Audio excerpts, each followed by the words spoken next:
Tak jest, tak jest. Witam was bardzo, ale to bardzo serdecznie na drugiej konferencji 7. gali Fame MMA! To jest moment na brawa. No właśnie, dziś bez publiczności, ale dziękuję, tak. Pojedyncze brawa Macieja Szewca, Szewcowatego, jest. No i pierwszy rząd Masno Gang, bawimy się. Jest impreza, dzieje się. Kochani, jesteśmy niesamowicie szczęśliwi, ponieważ jesteście z nami po raz kolejny. Druga konferencja 7. gali Fame MMA. Tyle emocji za nami, jeszcze więcej przed nami. Już 5 września Oktagon po raz kolejny zapłonie. Tyle ciekawych zestawień, tyle niespodzianek, tyle nietuzinkowych zmian. Naprawdę za każdym razem staramy się doprowadzać was do szaleństwa, dać wam show, jakiego nigdy nie zapomnicie. I 7. gala, szczęśliwa 7, nie może być inaczej. Z tego miejsca oczywiście chcielibyśmy serdecznie podziękować naszym sponsorom, a także oficjalnemu bookmacherowi Fame MMA, czyli BetClickowi. Patronem medialnym jest Super Express, partnerzy oraz sponsorzy Hotpay, Extreme Hobby, SFD, Stormcloud, Preorder.pl, Patriotic, GBS, Premium Cars, a także nowy patron, nowy partner, czyli catering dietetyczny, 5 posiłków dziennie. W tym momencie, moi drodzy, tutaj pierwszy rząd Masno Gang, wielkie brawa dla naszych sponsorów, partnerów, tak jest. Jest mocno, dokładnie, dzieje się. Myślę, że tak cudowna konferencja nie może się odbyć bez tych, bez których to wszystko by się po prostu nie zaczęło. Jedyni, niepowtarzalni, potężni włodarze. Panie i panowie, złóżcie ręce do oklasków. Przed wami Wojciech Gola oraz Michał Boxdel Baron!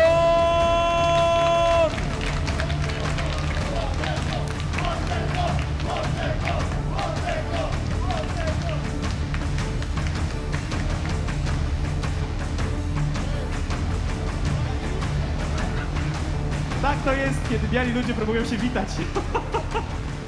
Dobrze. Panowie, widzę w doskonałych szampańskich humorach. Tutaj jest oczywiście reprezentacja Masno. Wojtku, gdzie jest reprezentacja składu? Jest Masno, skład też nas dopinguje, tylko akurat większość wjechała na wakacje, korzystają z ostatnich chwil wolnego. Nic dziwnego, korzystanie z chwil jest bardzo ważne i my także zachęcamy was do tego, żebyście korzystali z tych chwil, które nam zostały. Zostało nam jedynie, to już będzie ile? 6 dni do gali, dobrze mówię? 6 dni, czyli ostatnie 6 dni na to, żeby kupić pay-per-view. Oczywiście macie swoich ulubieńców, korzystajcie z ich reflinków. Chłopaki, chcecie jakoś szczególnie zareklamować któryś reflink? Na pewno Stiflera reflink jest bardzo ciekawy, ponieważ całość zysku przekazuje na schronisko dla zwierząt. Ale też na pewno Szewcu tutaj zasługuje na to, żeby kupować przez jego reflinka, ale każdy reflink jest równie dobry. Boxdel, jeśli chodzi o ciebie? No, jeżeli chodzi o ten reflink Stiflera, to jest spoko, nie? Ja w ogóle szapoba dla niego, że wyszedł z taką inicjatywą, więc brawa dla Stiflera. Super rzecz oczywiście. No i jakby coraz więcej zawodników wychodzi z taką inicjatywą bardzo pozytywną. W tym momencie jeszcze zanim rozpoczniemy oficjalnie, chciałbym zaprosić nasze cudowne Fame MMA Ringers. Oczywiście dla nich też wielkie brawa, to jest nieodłączny element każdej naszej gali. Zapraszamy dziewczyny. O, będzie grube wejście. Tak jest, Weronika oraz Julia, wielkie brawa! Tak jest. Proszę Wojtku, no. A akurat te szampańskie humory właśnie dlatego, że zostało tylko 6 dni do gali. Wszyscy są w świetnej formie, publiczność tutaj jak widać w skromnym gronie, ale bardzo dopisuje. I co, słuchajcie, naprawdę mało czasu, wszyscy gotowi, ekscytujące walki. Alku? No właśnie. Zanim jeszcze oficjalnie rozpoczniemy, chcielibyśmy tylko przypomnieć dla tych, którzy nas w tym momencie oglądają na dowolnych odbiornikach, że jest szansa na to, żebyście znaleźli się z nami w Łodzi 5 września. Jednak nie ma biletów w w sprzedaży. Jeżeli chcecie znaleźć się z nami na Fame MMA 7, musicie wziąć udział i wygrać w konkursie BetClicka oraz Fame MMA. konkurs.famemma.com. Wchodźcie na tę stronę koniecznie, to jest mega ważna rzecz. 40 osób będzie miało okazję być tam z nami, z Topką z YouTube'a, z Instagramerami, z całą ekipą Fame'a, oczywiście z Wojtkiem i Boxdelem, którzy w tym momencie się zaśmiewają, bo się cieszą. Co tam się u Ja was mam dzieje? nadzieję, że połowa z tych 40 osób będzie Team Gola, a druga połowa Team Malczyński. O proszę, no zobaczymy. A ja mam nadzieję, że zobaczymy. 40 Team Malczyński. Klasycznie, klasycznie. Tym razem miałeś być za mną. Boxdel zawsze włoży kij w mrowisko. Oczywiście, jeśli chodzi o jeszcze naszego oficjalnego bookmachera BetClick, zapraszamy do tego, żebyście pobierali aplikację, zakładali konto z kodem FAME550, no i żebyście korzystali, żebyście sprawdzali kursy. Wiadomo, ważna sprawa. I ostatnia rzecz, o której chcemy wam powiedzieć, też bardzo ważna. Zachęcamy i przypominamy o książce Huberta Lotty. To wychowanek poznańskiego Ankosu z rekordem 17-0 w amatorskim MMA. No zresztą wczoraj czy przedwczoraj walczył, kolejne zwycięstwo zaliczył i napisał książkę, która jest idealnym kompendium, idealnym materiałem szkoleniowym dla początkujących adeptów MMA. I Fame MMA zaangażowało się w tę akcję i część dochodów ze sprzedaży tej książki pójdzie na wsparcie dla pana Marka Piotrowskiego, czyli legendy sportu walki, prawdziwej sławy w tym sporcie. Chcemy się dołączyć do tej zbiórki, która w tym momencie już trwa. No i część dochodów ze sprzedaży tej książki przeznaczymy, więc moi drodzy, można skorzystać, można się czegoś nauczyć, a przy okazji pomóc. Myślę, że to są bardzo ważne inicjatywy. I już teraz, bez zbędnego przedłużania, bo się nam chłopaki tutaj zagrzeją. Dużo zmian w karcie, panowie, dużo zmian w Ale karcie. hola, bo to jeszcze nie jest koniec pierwszej części. Jak wiecie, jest dużo zmian w karcie. Cały czas jakieś zawirowania. Dlatego mamy dla was, myślę, że dużą niespodziankę. Na pewno miłośnicy dymów będą zadowoleni.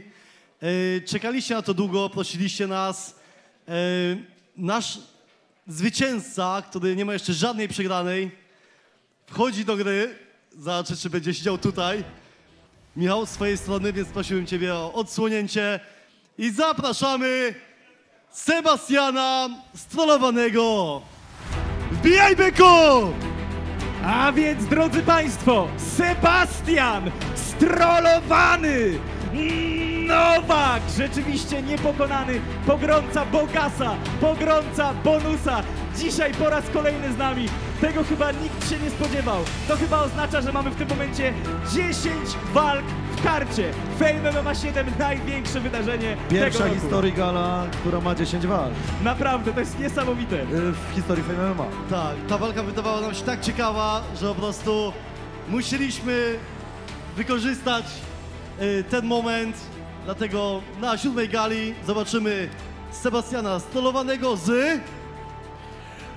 Maciejem Ratajem!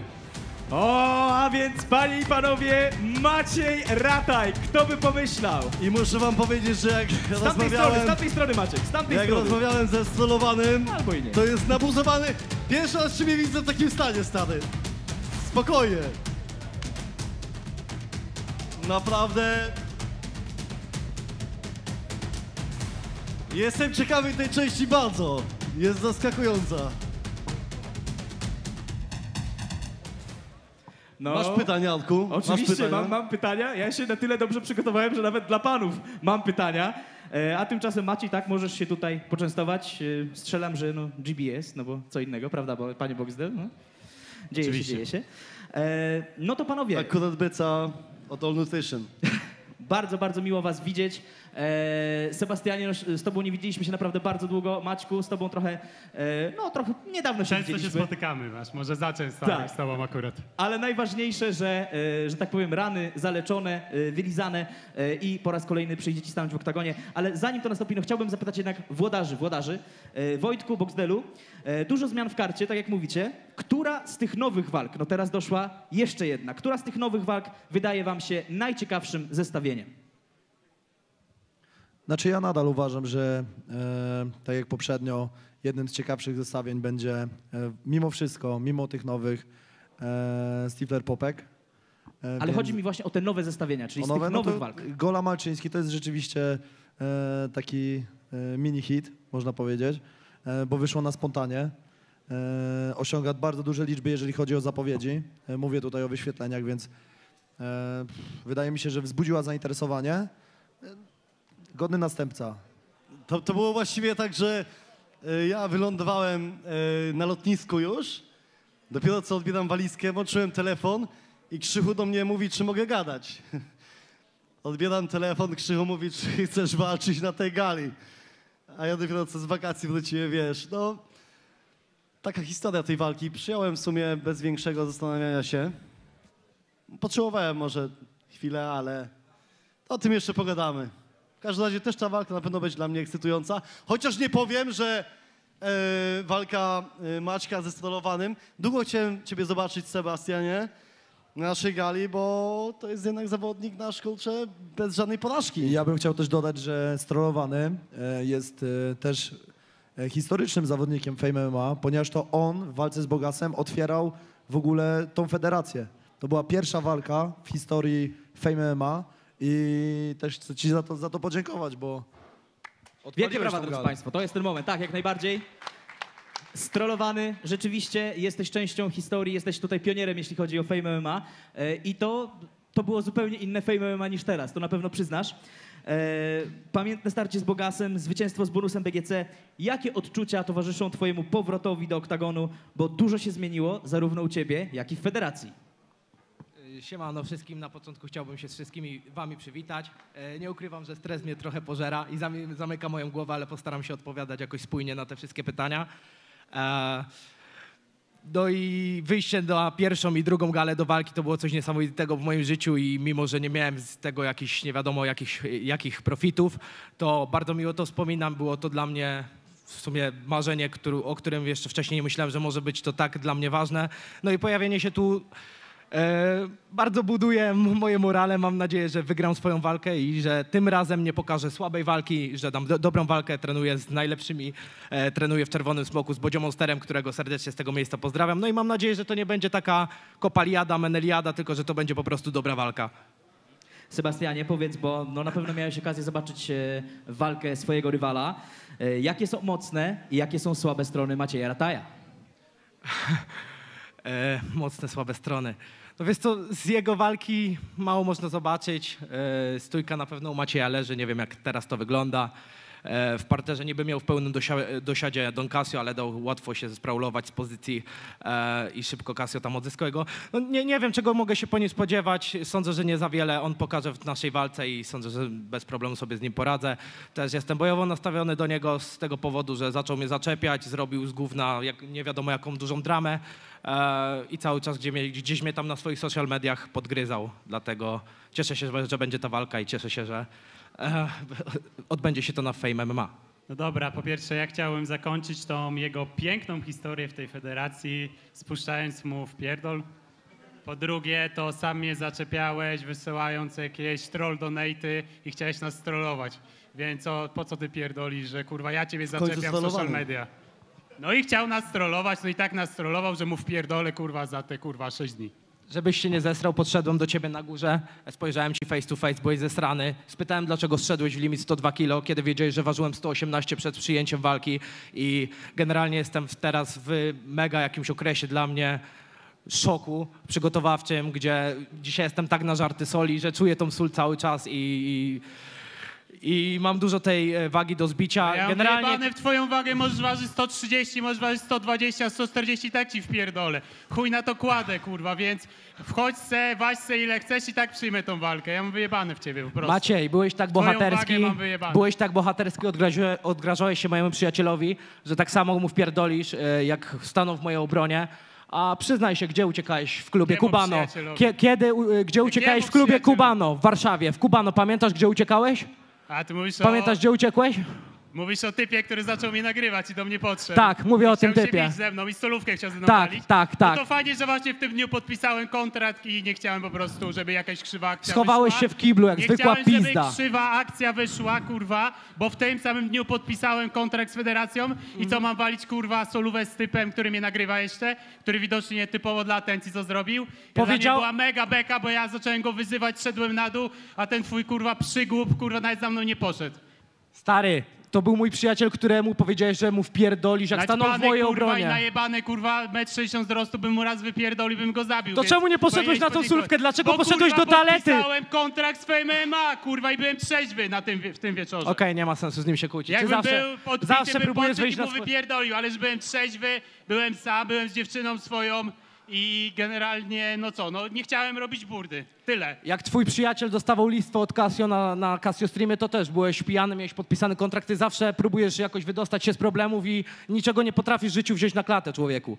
Aha. Zachowujesz się jak pizda. Jakbym nie potrafił niczego wziąć w życiu na klatę, to na przykład bym nie przyjął tego starcia z tobą, gdzie kurwa ja nie trenuję, a ty gadasz, że 2 czy 3 lata trenujesz, kurwa, i tak ci wpierdolę, będę 2 tygodnie trenuję i to mi wystarczy. Chyba że kurwa przez te 2 lata w jakiegoś ninja, kurwa, się zamieniłeś w klasztorze Shaolin, kurwa, bo inaczej to kurwa nie masz szans. Nie wiem, Kurwa, widzowie, ten macie... twój styl modliszki, kurwa, jak widziałem. Ja mam nadzieję, że trochę polepszyłeś swoje umiejętności, bo jakbym tak z bliska zobaczył styl modliszki, to ja bym padł, ale kurwa ze śmiechu. Kurwa. Ja sam się z tego śmiałem, sam mówiłem, że walka z bonusem to jest dla To mnie ja się wstyd. cieszę, że twoje zdolności się poprawiły, no bo to twoja jedyna szansa. nie? Maciej, ty zawsze byłeś świetnym mówcą, mało w życiu co pokazałeś. Na walce z Don Casio też dostałeś pierdol. Zawsze jesteś taki bohaterski, a jedyne co potem możesz spierdalać do toalety i chować się tam 30 minut i potem Nie, to grzecznie wychodzić jest z klubu. zupełnie inaczej. Jak Don Casio mnie wyzwał, od razu przyjąłem wyzwanie, więc nie wiem, co ty pierdolisz, kurwa, że uciekam Mówiłem, przed wyzwaniami. No Wiem o tym, myślę, że już w tym momencie to jest oczywista sprawa, że bardzo dobrze się stało, że ta walka została dodana do karty gali Fame MMA 7, ponieważ będzie się działo. Wojtku, Ibox Delu, pytanie do was. Bardzo głośnym tematem jest cały czas pęknięty kalafior wywołanego przed chwilą Dona Casio. Jak się zapatrujecie na całą sytuację, sparring z Pawłem Tyburskim, decyzję lekarzy, że Kasiusz jednak nie wystąpi? Co to oznacza dla Lupy? No i czy doczeka się walki z Kasiuszem? Wszystko już tutaj powiedział na ten temat Krzysztof Ospada w wywiadzie.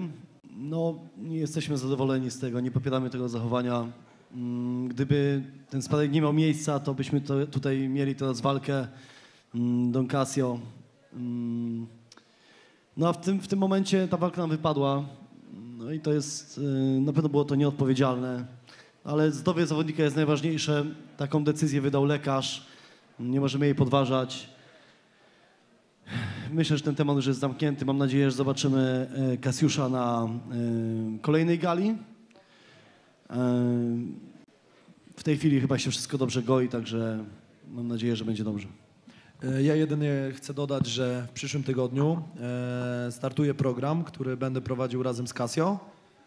Będzie on na kanale Fame MMA, więc również Kasiusz wspiera i nas, i my jego wzajemnie się wspieramy, tworzymy nowe formaty i chcemy w ten sposób Casio Króla zachować, żeby był po prostu dalej częścią tej części Fame MMA.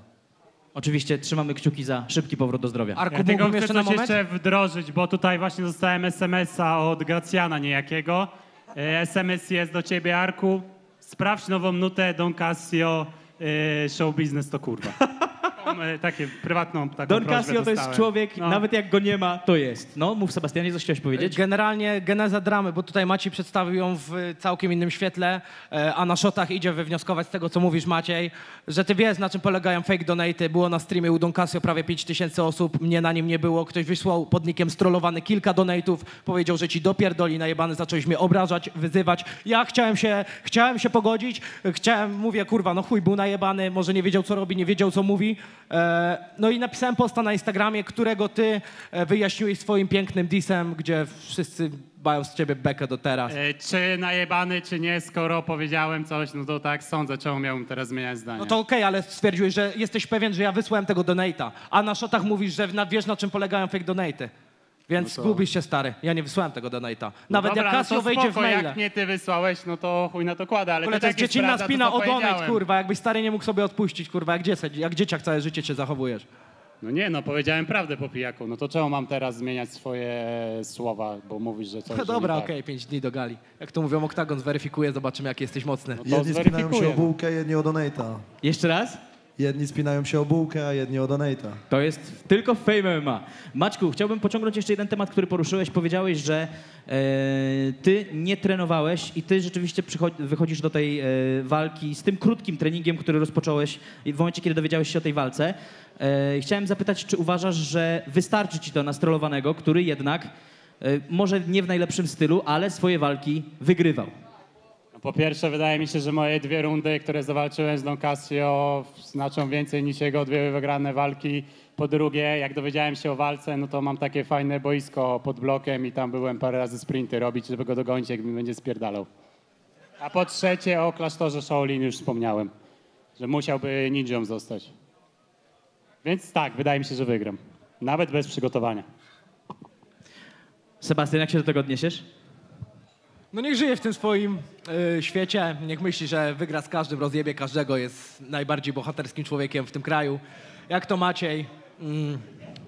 Szkoda, że przestajesz bić wszystko w siebie, co tam miałeś pod ręką i spadłeś, jesteś taki trochę niedożywiony. No lepiej być grubym petem, nie? Ha, lepiej być grubym niż bić wszystko w dupę i nie potrafić się zabezpieczyć i ginekomastia level hard tam była, widziałem weks na plaży. Aha, Ha, to sporo. fajne cycuszki. No, lepsze niż twoje. No, A ty dzięki. teraz do walki w koszulce czy bez wchodzisz? Bez Bo nie koszulki wiem. zawalczę, chuj tam Bez w ludzi. koszulki wchodzisz czy w koszulce? Bez koszulki z tobą A, no zawalczę. zajebiście. To No. muszę uważać na twoje cycki, żeby tam... No ja muszę na Żebyś twoje. mnie nie podduszał nimi. W takim razie będzie porządku. uczta nie tylko dla fanów MMA, ale i dla pań, i dla panów. Wiadomo, o co chodzi. Wojtek i Boxdel, pytanie do was. Wiele osób pyta o walki osób z okolic fejmu i ich ewentualne walki. Padają pytania na przykład o Patrykosa, padają pytania o Krzysztofa Rozparę. I czy można się spodziewać, że prędzej czy później wszystkie osoby z okolic fejmu także zobaczymy w oktagonie? Nie wiem, Krzychu na razie trenuje na skuterach, więc nie wiem jak tam siedzi w MMA. Patrykos tutaj ostro chce się dostać do oktagonu. No, Rudego z Fame News bym widział osobiście i to jest moja subiektywna opinia. Jak to Wydaje się mi się, mówi? że Wojtek się ze mną zgodzi. Rudego z imprezy nigdy nie wygonisz. Wiadomo, o co chodzi. A w takim razie Boxdel może jakiś potencjalny przeciwnik dla Rudego? No ja wiem, z kim chciał Rudy walczyć, ale nie mogę tutaj powiedzieć, bo bym troszeczkę, może bym odkrył jakieś karty, a może to jakoś wykorzystamy, więc na razie, Arku, nie mogę nic więcej powiedzieć na ten temat, nie? Ale Dobrze. potencjalnych przeciwników dla Rudego jest dużo, bo jego gabaryty, on mieści się w tej wadze, gdzie jest duża gama przeciwników, nie? Więc dla Rudego zawsze się ktoś znajdzie. Dobrze, i jeszcze szybkie pytanie do Sebastiana Strelowanego. Jedną z osób, które z jednej strony wspominały o tym, że zasługujesz na kolejną szansę, bo tak dużo osób cieszy się, że ponownie wróciłeś, jest Taxi Złotówa. Ale to jest też jedna z osób, która wyraziła chęć wyzwania cię do walki w oktagonie. Jak się na to zapatrujesz? Powiem ci tak, nie ma problemu, generalnie po walce będę takie jakby decyzje rozważał, bo jeżeli bym przegrał z Maćkiem, to myślę, że nie miałbym ochoty więcej tutaj się pojawić, bo to by była dla mnie porażka jakby życiowa. I tak jak wspomniałeś, wiele osób też wspominało o mnie, nie zapominało o mnie, mimo że miałem swoje dołki, troszeczkę upadałem na YouTubie, fani się ode mnie odwracali, bo nie robiłem nic ciekawego w życiu i troszeczkę ten fame podciął mi później skrzydła. Oczywiście mówię o okresie pogali. Po prostu zjebałem i generalnie chciałbym bardzo serdecznie podziękować między innymi Nitro, Seba Szoty, tobie Arku i wielu innym, którzy o mnie zawsze pamiętali, zawsze wspominali i bardzo to doceniam i zawsze będę o was pamiętał. Dziękuję. Ponieważ mamy ograniczony czas, powoli musimy kończyć, ale chciałbym, żeby jeszcze Maciek w tym momencie w swoim charakterystycznym stylu powiedział parę słów, no bo już za 6 dni spotkacie się w oktagonie, więc co masz w tym momencie jeszcze do powiedzenia swojemu przeciwnikowi? No, Pecie, szykuj się na wpierdol 5 września. No, zobaczymy, no jak ci najebie. byczku. Nie mogę się doczekać. Ja też nie mogę się doczekać. Ja nie miałem nigdy konfliktu, zaczepiłeś mnie, wyzywałeś mnie, ubliżałeś mi i zobaczymy, co się stanie w oktagonie. Jestem ciekaw. Ja wiem, co się stanie. Chuderlaczku, Dopierdolę cię w pierwszej albo w drugiej rundzie. zobaczymy, czekam na to, czekam. No ja też. I na przelew po tym, po walce.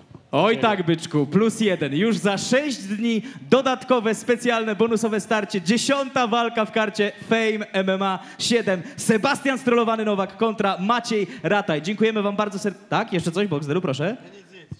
Tak, dziękujemy wam bardzo serdecznie za pierwszą część konferencji. Oczywiście będą kolejne. Za 5 minut do was wracamy, więc bądźcie z nami! Lecimy do. Dzięki wszystkim.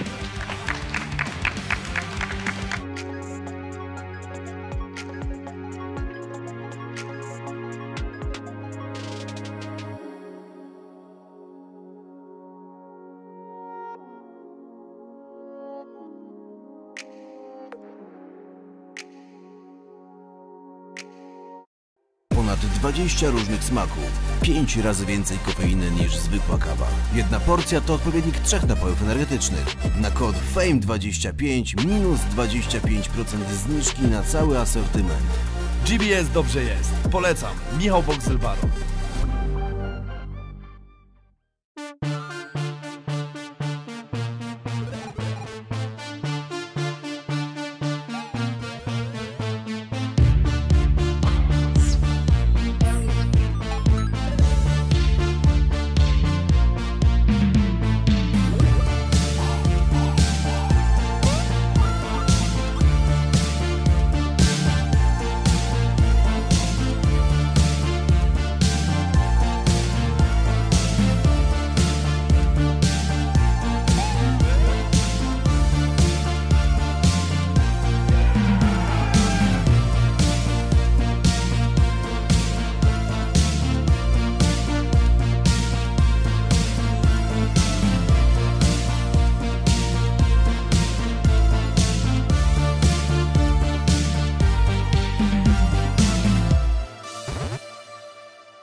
Herbuś, niesłusznie skazany.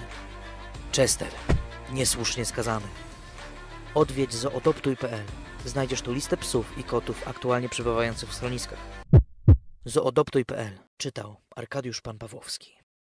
Ponad 20 różnych smaków, 5 razy więcej kofeiny niż zwykła kawa. Jedna porcja to odpowiednik 3 napojów energetycznych. Na kod FAME25 minus 25% zniżki na cały asortyment. GBS dobrze jest. Polecam. Michał Boxel-Baron.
Herbuś, niesłusznie skazany. Chester, niesłusznie skazany. Odwiedź zoodoptuj.pl. Znajdziesz tu listę psów i kotów aktualnie przebywających w schroniskach. Zoodoptuj.pl. Czytał Arkadiusz Pan Pawłowski. Ponad 20 różnych smaków, 5 razy więcej kofeiny niż zwykła kawa. Jedna porcja to odpowiednik 3 napojów energetycznych. Na kod FAME25 minus 25% zniżki na cały asortyment. GBS dobrze jest. Polecam. Michał Boxel-Baron.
Herbuś, niesłusznie skazany. Chester, niesłusznie skazany. Odwiedź zoodoptuj.pl. Znajdziesz tu listę psów i kotów aktualnie przebywających w schroniskach. Zoodoptuj.pl. Czytał Arkadiusz Pan Pawłowski.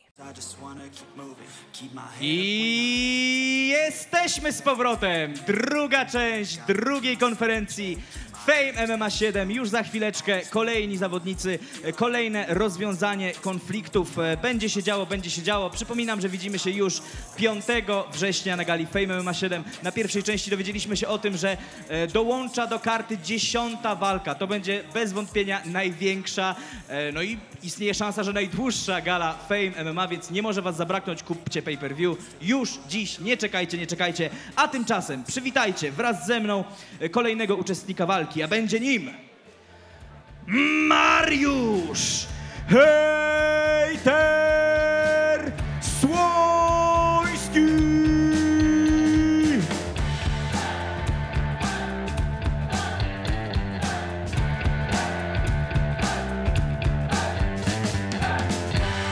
Witam wszystkich. A jego przeciwnikiem będzie Tomek Olejnik!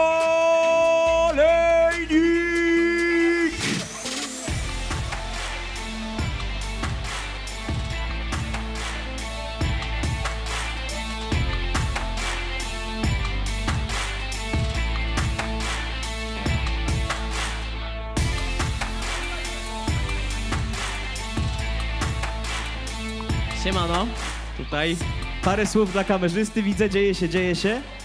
A tymczasem przywitajcie bardzo gorąco kolejnego zawodnika, a jest nim Łukasz Lupa!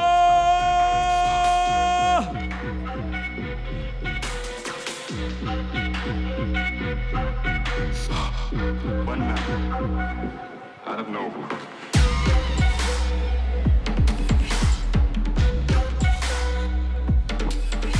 A jego przeciwnikiem na ostatnią chwilę, kto wie, może okaże się czarnym koniem. Marcin Mielonidas Makowski!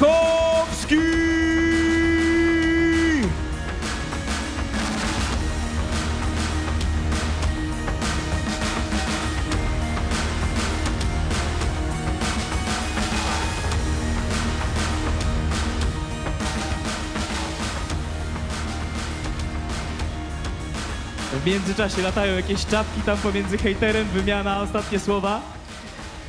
I przyszedł czas na pojawienie się kolejnych zawodników. Doskonale ich znacie, doskonale ich pamiętacie. Mieliście okazję oglądać Free Fight, walkę z 3. gali Fame MMA, na której naprawdę skradli show. A już teraz przed wami Kamil Hassi Hassan!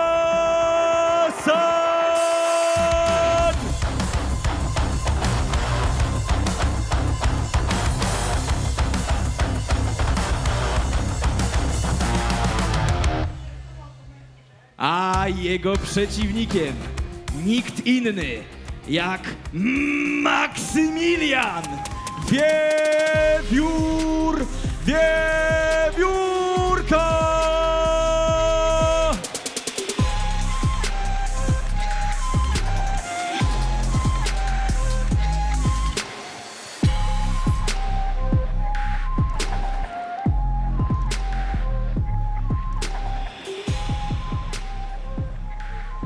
Mamy pełny skład drugiej części konferencji. Oczywiście przypominam, że kolejni zawodnicy będą się pojawiać w kolejnych częściach, więc jeżeli waszych ulubieńców jeszcze w tym momencie nie ma na ekranie, oglądajcie dalej. Tym bardziej, że będzie się działo. Widzimy naprawdę bardzo dużo ciekawych zestawień.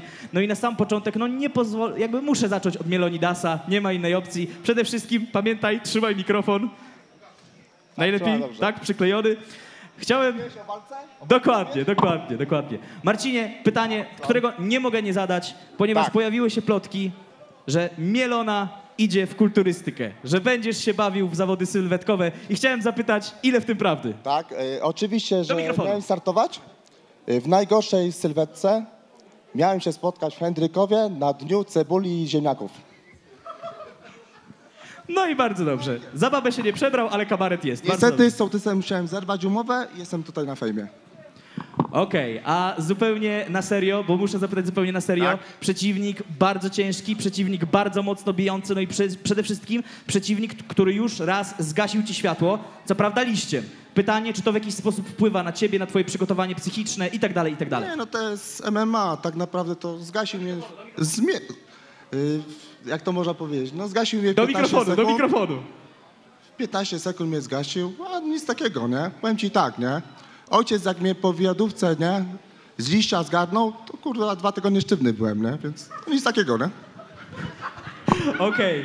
No Mielonidas dzisiaj w doskonałym humorze. Lupa, też się śmiejesz, ale na pewno nie jest ci do śmiechu, no bo jednak przygotowywałeś się bardzo ciężko pod innego przeciwnika, pod Don Casio. I pytanie, no czy jesteś niezadowolony, czy jesteś rozczarowany, że jednak nie zawalczysz z Don Casio? Jestem za przeproszeniem strasznie wkurwiony, że jednak do tego pojedynku nie dojdzie, bo wziąłem to wszystko tak naprawdę na poważnie, wziąłem się za siebie, zacząłem trenować, zrobiłem mega robotę, mega progres, schudłem 10 kilo, czuję się naprawdę na siłach, żeby do tej walki, gdyby do tej walki doszło, to na pewno w końcu bym pokazał wszystkim, że to wygrał po prostu, no. No mimo wszystko przeciwnik też nie będzie lekki, więc na pewno to doświadczenie będziesz mógł wykorzystać. Teraz pytanie do Kamila Hassana. Cześć, fajnie cię znowu widzieć. Przede wszystkim gratuluję bardzo dobrego wyniku. Wszyscy ludzie rzucili się na wasz free fight, na pewno widzieliście, śledzicie te wyniki. Orientujecie się, ile w tym momencie ma wasza walka wyświetleń? Nie, ja nie wiem, nie mam pojęcia. Nie śledzicie tego? 250 000? Bardzo sympatyczny wynik, prawda? Nic dziwnego, jedna z najlepszych walk w historii Fame MMA, myślę, że obiektywnie można to stwierdzić. Hassan, no i pytanie do ciebie, bo wiele osób spodziewało się tutaj pojedynku wyłącznie na niwie sportowej po to, żeby udowodnić, który z was jest lepszy, a tymczasem zrobił się między wami prawdziwy i mega ognisty konflikt. Czy ten fakt tylko dodatkowo cię motywuje, czy nakłada na ciebie dodatkową presję? Wiesz, absolutnie nie patrzę na to, skupiamy się raczej na sobie i wyjdę do tej walki przygotowany. Wiewiór, to samo pytanie do ciebie. Czy w momencie, kiedy wiesz, że twój przeciwnik to nie jest tylko wyzwanie sportowe, ale jest między wami jakaś zła krew, czy to ci pomaga, czy ci może przeszkadza w skupieniu się, w koncentracji do walki? Wiesz co, nie przeszkadza mi to, też mi to nie pomaga. Wychodząc do walki będę skoncentrowany i będę myślał o walce, nie będę się skupiał na tym, czy jest ten konflikt, czy go nie ma. Okej, pytanie do Tomka Olejnika. No przede wszystkim ostatnimi czasy, już przez ostatnich parę miesięcy widzimy bardzo dużą przemianę. Czy rzeczywiście to jest kwestia tego, że czujesz się pewniej w sportach walki? Jesteś po prostu pewniejszy siebie, jesteś troszkę innym Tomkiem Olejnikiem. Myślę, że cały świat to potwierdzi. Wiesz co, to już jest druga walka, no i czuję się tutaj już znacznie lepiej. Przygotowania to teraz dla mnie idą bardzo łatwo i myślę, że ta walka to będzie teraz tylko formalnością, jak mówiłem na poprzedniej konferencji. No pełen chill czuję. No właśnie, to teraz pytanie do hejtera, bo do nas dochodzą bardzo niepokojące informacje, że podobno nie traktujesz tej sytuacji poważnie, że nie przykładasz się do treningów i chcielibyśmy wiedzieć, jak to wygląda. To wygląda tak, że nie chciałem po prostu pokazywać, że trenuję, żeby on Ja wiem, jak on trenował. trenuje, mogę ci tutaj pomóc w tych przygotowaniach, bo wiedziałem, że ty prezenty lubisz, ostatnio mi dałeś. Ty jesteś To też takim mam debilem, że myślałeś, że ja nie tutaj. zauważę, co ty tam masz w tej Ale dobra, mam dla reklamówce. ciebie No, prezencik, stary. poczekaj. Już mogłeś to w jakiś kartonik zapakować, a nie Tutaj w kolega worku może podać foliowym. dalej do przygotowań. Dobra. To nie wszystko. Ale zobaczcie, jakie dobre chłopaki, że podały dalej, mogli zatrzymać. Ale Hassan i Lupa widać sportowcy. A tymczasem hejter właśnie wziął łyka. Nie wiem, czy widziałeś, Tomku, nie wiem, czy widziałeś, co się właśnie wydarzyło? Dobra, tutaj masz na Ale popisach, stary, proszę bardzo. żubrówę to już mogłeś belwederka jakiegoś Jeszcze to wziąć. możesz mu dać.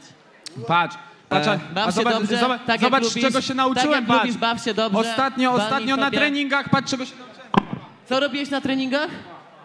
Drodzy Państwo, to jest absurdalna sytuacja. No właśnie tak trenujesz. Tyle w temacie. Jeszcze sobie... Hejter, błagam. Ale żeś kupił najtańsze, no mogłeś to będzie chociaż trzeba belwederka. wybrać. Takie jakie lubisz, jakie pijesz, dlatego takie ci Nie, wziąłem. no nie masz, patrz, pokazać ci jaką ja piję, patrz. Ja taką piję, pa.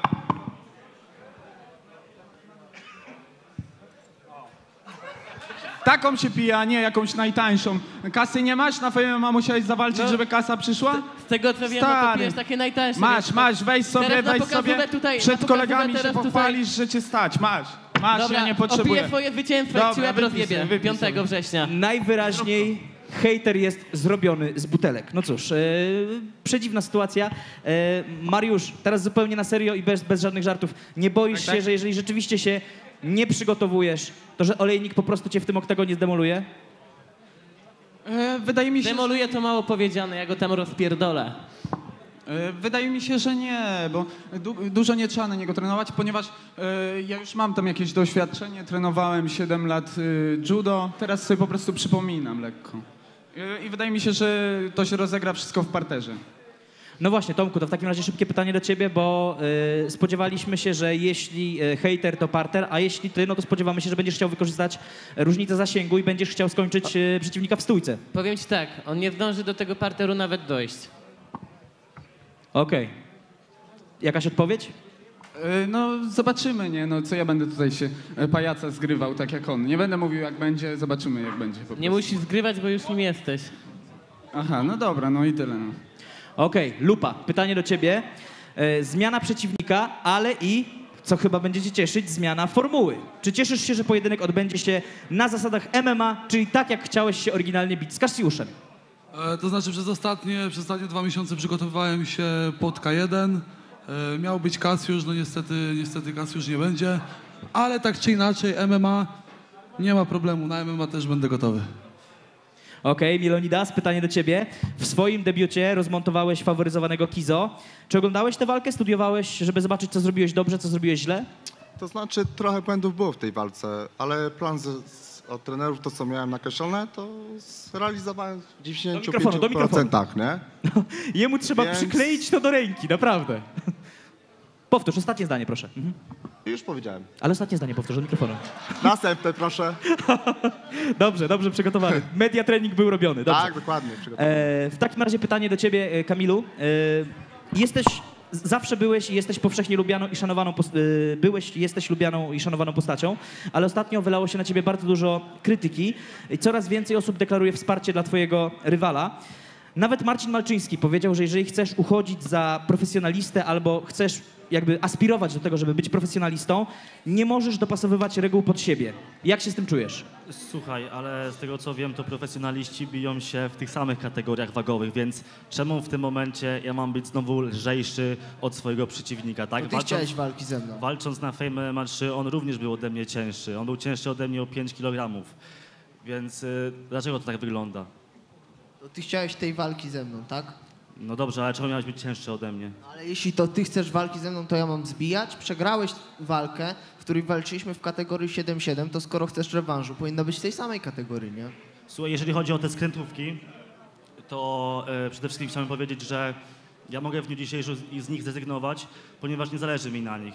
Bo w momencie, kiedy później wygram walkę, ludzie zarzucą mi, że wygrałem tą walkę przez to, że nie było tych skrętówek, dlatego ja się nie boję tych skrętówek, mogę z nich dzisiaj zrezygnować i możesz ich używać. No właśnie jakby myślę, że to jest bardzo ważny aspekt, bo jednak bardzo dużo osób mówi dokładnie tak jak mówisz, że jeśli byś tę walkę wygrał, to wygrywasz z przeciwnikiem, któremu zabrałeś jakby bardzo ważną część arsenału, a w ogóle Maksymilianie, bo nie wszyscy, szczególnie młodsi fani mogą nie wiedzieć, czym są skrętówki, gdybyś mógł wyjaśnić tak w paru słowach.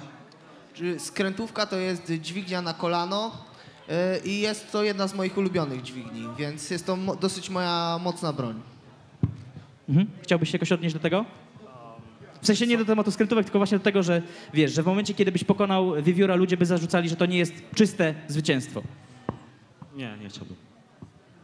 Okej, w porządku. Tomku, w takim razie pytanie do ciebie.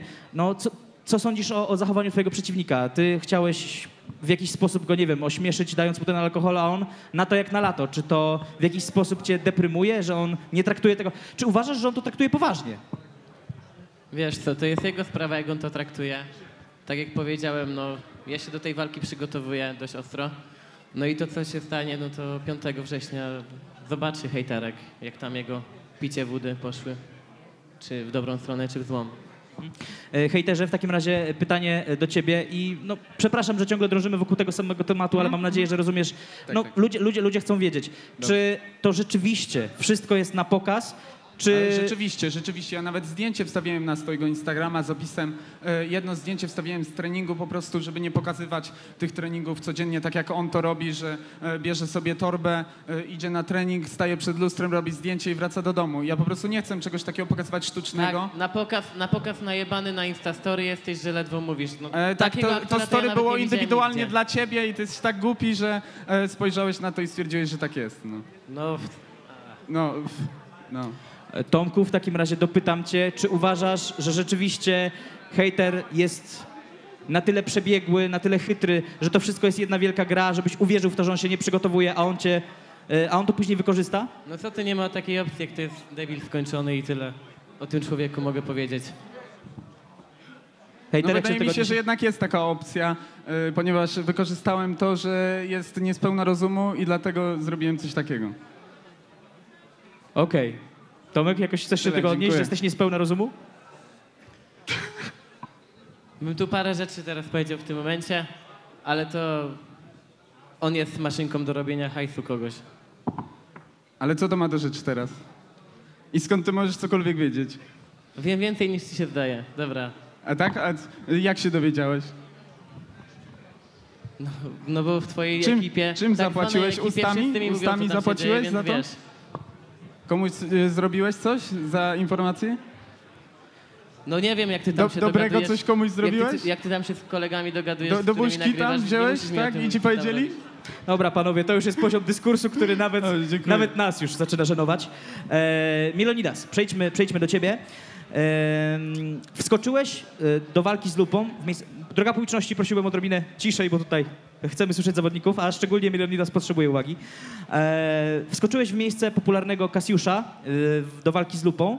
Czy uważasz, że Łukasz jest mocniejszym przeciwnikiem niż Kizo, czy słabszym? Nie mam pojęcia, ja się przygotowuję do walki, więc jestem w formie, więc zmiana przeciwnika czy ten to nie ma żadnej roli.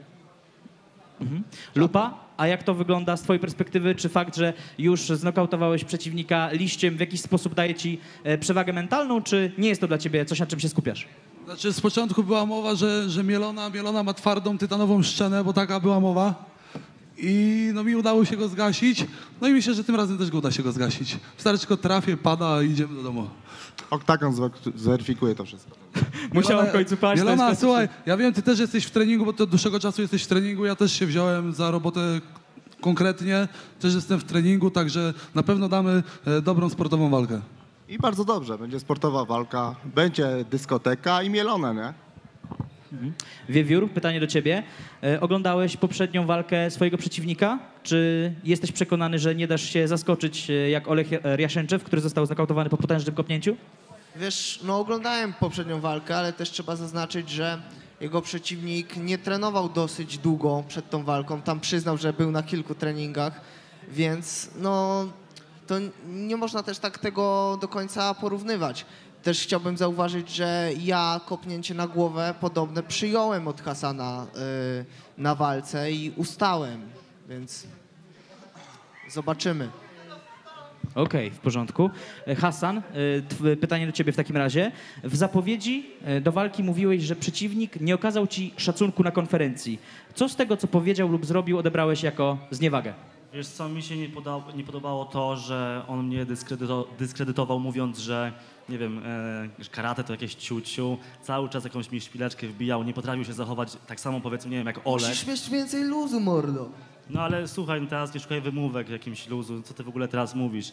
Nie rozumiem, czemu nie mogłeś zachować się tak samo jak Olech i być kulturalny? Czemu jakby ta konferencja Bo to nie jest mogła Fame przybierać drugą MMA. kurtuazję? Trzeba trochę... Aha, chodzi o to, to jest Fame MMA i trzeba się sprzedawać za fame i za pieniądze. Chodzi ci o to? To czemu tu walczysz? Jak Czyli chodzi ci o taki to. wielki sportowiec jesteś. Nie wiem, o co ci chodzi. Ja ci powiem tak, trzeba być po prostu na luzie i tak dalej. Nic cię nie obrażałem, po prostu sobie żartowałem z karate, ale moim zdaniem było to śmieszne i nie wiem naprawdę, o co ci chodzi. Hejter, pytanie do ciebie.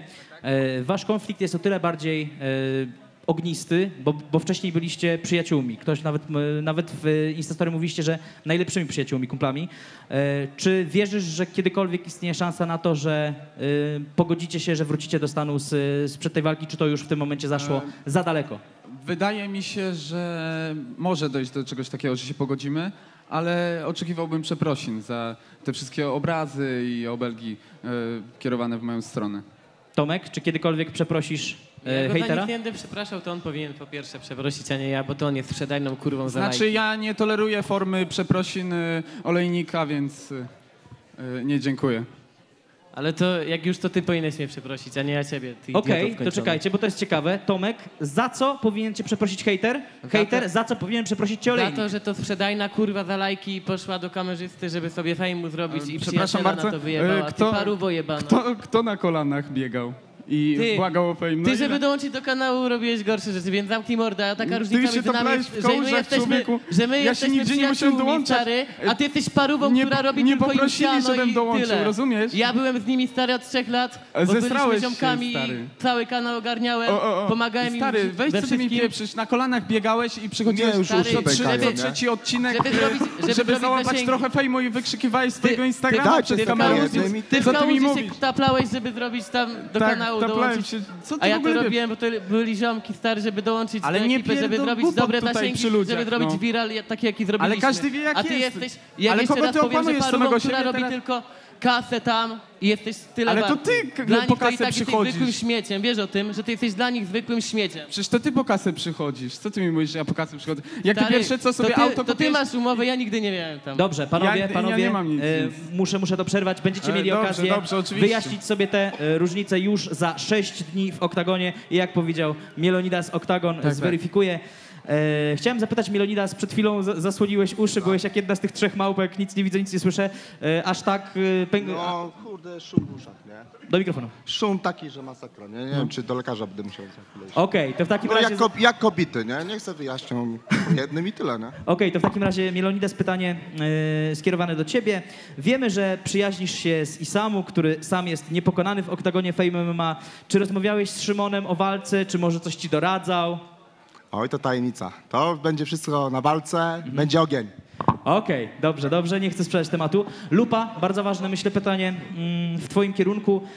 Czy masz nadzieję, że pojedynek z Kasiuszem mimo wszystko odbędzie się później? Bo wiadomo, że kolejna walka, jaka go czeka, no to starcie z Marcinem Najmanem. Czy raczej pogodziłeś się z tym, że ten konflikt może już pozostać nierozwiązany? Nie, no w ogóle nie ma opcji. To Mielonidas tylko na przetarcie idzie, a Kasiusz tak czy inaczej na Kasiusza czekam. Bo ten konflikt jest nierozwiązany, my mamy naprawdę spinę i ja będę dążył do tego, żebyśmy tą walkę dostali. Okej. Na punchdownie mieliśmy się bić, na punchdownie już miało być walka, tyle prawie, że minęło i nie doszło do tej walki. Teraz znowu mieliśmy mieć i znowu muszę czekać w oktagonie. Czyli w takim razie do 3 razy sztuka. Nie wyszło Do na 3 razy Touchdownie, sztuka, nie wyszło tak. na Fejmie, bo Kalafior. No ale teraz doskonale wiesz, że jeśli chcesz mieć tę walkę z Casio, no to musisz pokonać Ja wiem, Mielonidasa. jestem tego świadom, I to najlepiej w dobrym stylu. Tak. Dobrze. I w takim razie, Wiewiór, udowodniłeś na poprzedniej konferencji, że plotki o twojej wadze to nic innego jak właśnie plotki, bo trzymasz formę. Czy na tę chwilę waga zrobiona już się nie musisz przejmować, bo to jest jedna z tych rzeczy, którą jakby Kamil bardzo często podnosi jako problem w twoim kierunku? Na pewno waga będzie odpowiednia na ważeniu. Na ważeniu. Kamilu, Chciałem chcesz... zapytać się w ogóle, dlaczego najpierw deklarujesz i mówisz, że będziesz bił się w kategorii 66 kg, a kiedy dochodzi do walki ze mną, to 3 miesiące przed walką mówisz włodarzom, że jednak ta kategoria ci nie pasuje i że jeżeli ja się nie zgodzę na tą wyższą wagę, to do tej walki nie dojdzie. Dlaczego w ten sposób ty to robisz? Poprzednią walkę biliśmy się w 7-7, to tą tak samo, tak? Powinniśmy. I zszedłem do catchweightu, do 7-4. Ale słuchajcie, skoro walczymy profesjonalnie, tak? Mamy profesjonalną umowę, no to zasady powinny być fair play. Powinniśmy bić się w tej samej wadze, a nie, że znowu jesteś cięższy o 4 kg, bo ja na poprzedniej walce ważyłem 71 kg w ubraniach i mam z tego normalnie raport i mogę to udowodnić na swoim Instagramie. To mogłeś mnie do walki nie wyzywać, jak nie chciałeś ze mną walczyć. Nie rozumiem. Jeżeli chodzi o to 77 kg, co walczyliśmy wcześniej, to ja nie miałem wyboru. Nie miałem wyboru w tej wadze. Nie miałem wyboru, bo... Sam mnie wyzwałeś do walki. Ja nie będę dostosowywał się do wagi, do ciebie, jeśli ty mnie wyzywasz do walki. Wiewiór, w takim razie pytanie w twoim kierunku. Wielbiciele Hassana twierdzą, że on idzie z tobą na walkę, on się idzie z tobą bić, a ty idziesz się z nim poprzytulać i ewentualne zwycięstwo wyleżeć. Jak się do tego odniesiesz? No wiesz, no to popatrz sobie, jak go przytulałem w drugiej rundzie na przykład, co moim zdaniem sędzia powinien przerwać. Tutaj wydaje mi się, że też należy się trochę szacunek Hassanowi, że to jednak wytrwał kosztem zdrowia. I powiem szczerze, że go szanowałem dosyć że jest jednak wytrzymały i tak dalej, ale trochę straciłem do niego szacunek przez to jego pajacowanie. Po tym, jak wygrał jedną walkę, nagle jego ego urosło nie wiadomo ile i Nie chodzi o zaczął to. pajacować. Generalnie moje zachowanie było umotywowane tym, że to też ty mi tego szacunku nie okazałeś na poprzednich konferencjach i to tyle. Na poprzedniej konferencji. Co na ty tej MMA3. gadasz? Ja ci No wiem, no nie poczuwasz się do tego, rozumiem to, okej. Gdybyś mi okazał szacunek, tak jak powiedzmy Olech, to Nie ja no, również... ale wyszło po prostu, wyszła prawda z ciebie, tak? Grałeś, to była pewna rola, którą Nie, grałeś. bo gdybym miał tak? przeciwnika, który ma do mnie szacunek, to tak jak Olechowi, odwzajemniłbym go. Starałeś się udawać wielkiego... Ale ty swoje, ja swoje w tym momencie, wiesz o co chodzi? No grałeś, ale wyszła prawda z ciebie, no. Ale ty powtarzasz. Powtarzasz się. Mówisz to samo, non stop. No ale mówię prawdę. Aha, okej. Dobra, w takim razie hejter, bo już uciekasz tutaj z nami uwagą, a potrzebujemy twojej uwagi. Bo się podpiłem już troszeczkę, dlatego.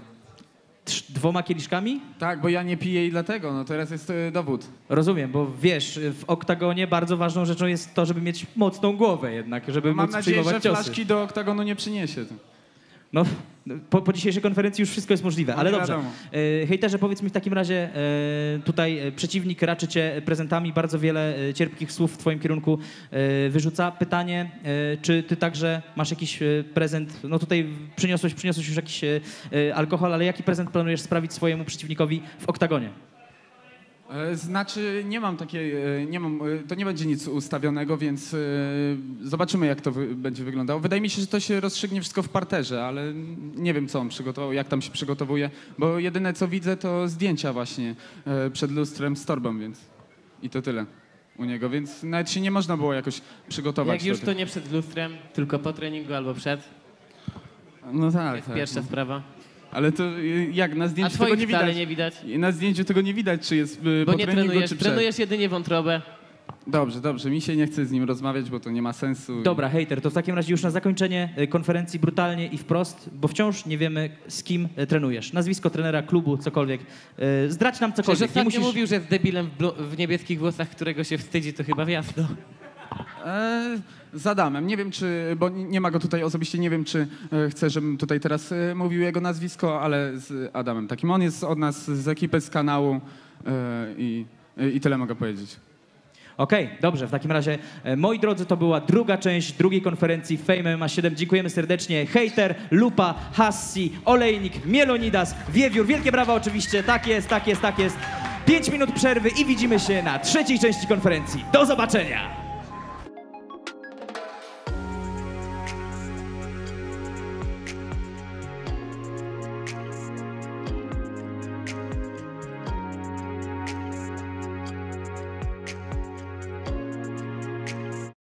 Ponad 20 różnych smaków, 5 razy więcej kofeiny niż zwykła kawa. Jedna porcja to odpowiednik 3 napojów energetycznych. Na kod FAME25 minus 25% zniżki na cały asortyment.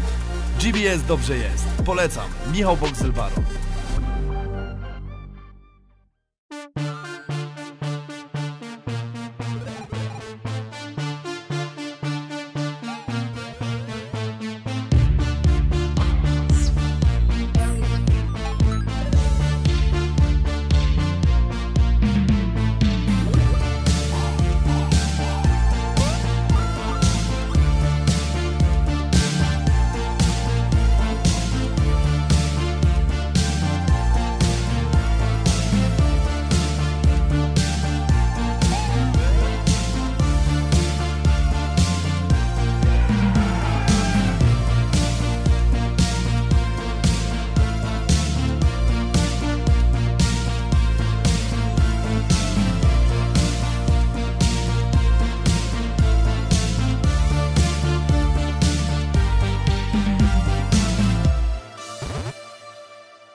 Herbuś, niesłusznie skazany. Chester, niesłusznie skazany. Odwiedź zoodoptuj.pl. Znajdziesz tu listę psów i kotów aktualnie przebywających w schroniskach. Zoodoptuj.pl. Czytał Arkadiusz Pan Pawłowski. Ponad 20 różnych smaków, 5 razy więcej kofeiny niż zwykła kawa. Jedna porcja to odpowiednik 3 napojów energetycznych. Na kod FAME25 minus 25% zniżki na cały asortyment. GBS dobrze jest. Polecam. Michał Boxel-Baron.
Herbuś, niesłusznie skazany.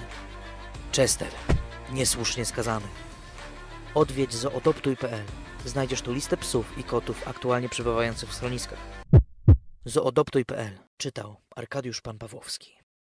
Ponad 20 różnych smaków, 5 razy więcej kofeiny niż zwykła kawa. Jedna porcja to odpowiednik 3 napojów energetycznych. Na kod FAME25 minus 25% zniżki na cały asortyment. GBS dobrze jest. Polecam. Michał Boxel-Baron.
Z wami z powrotem kolejna część drugiej konferencji Fame MMA 7. Kolejne wielkie emocje już za chwilkę. Działo się, konflikty coraz bliżej rozwiązania. Już za 6 dni oktagon zapłonie, więc nie zapominajcie o tym. Bądźcie z nami. Oczywiście przypominamy o tym, żebyście kupowali pay-per-view. To jest najlepszy sposób na to, żeby obejrzeć galę Fame MMA. Jedyny sposób na to, żeby obejrzeć galę Fame MMA. Poza tymi 40 osobami, które będą miały zaszczyt być tam na miejscu, a to wszystko dzięki konkursowi BetClicka, konkurs.famemma.com. Wbijajcie na tę stronę, ogarniajcie temat i 20 podwójnych zaproszeń czeka na was. Nie możemy się doczekać, mamy nadzieję, że spotkamy się właśnie w Łodzi 5 września. A tymczasem zapraszam już kolejnego zawodnika i to nie byle kogo. Ojciec polskiego freak fightingu. Przed wami Marcin Testosteron Najman!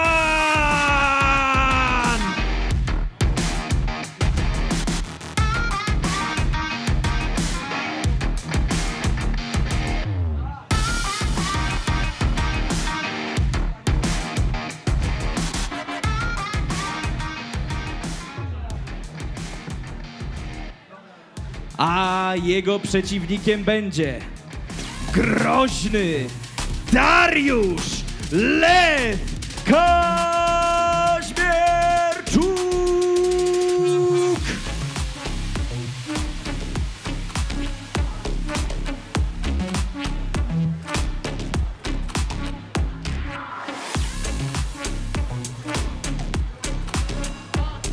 O, widzimy po raz pierwszy w masce lwa! Lew jest groźny, lew pokazuje kły.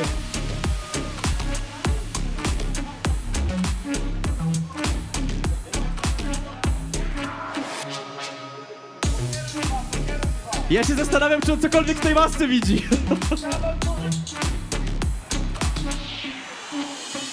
Dobrze, przyszedł czas na kolejnych gladiatorów.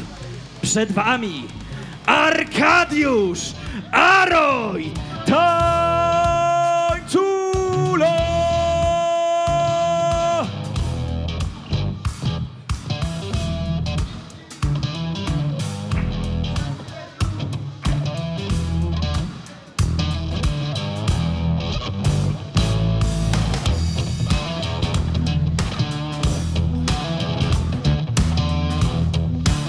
A jego przeciwnikiem jeden z bliźniaków, Paweł Tybori Tyburski. Looking like a dark shade of orange when I burn it down.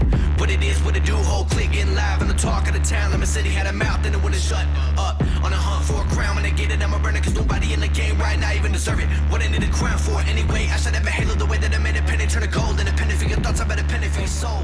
You know you want the riches in the Tak jeszcze szybko się upewnię, że to nie Piotr. Nie no, no zbyt prosty. Będzie to Paweł tym razem. I przyszedł czas na walkę kobiet, której bohaterkami będą Marta Linki-Buster Linkiewicz.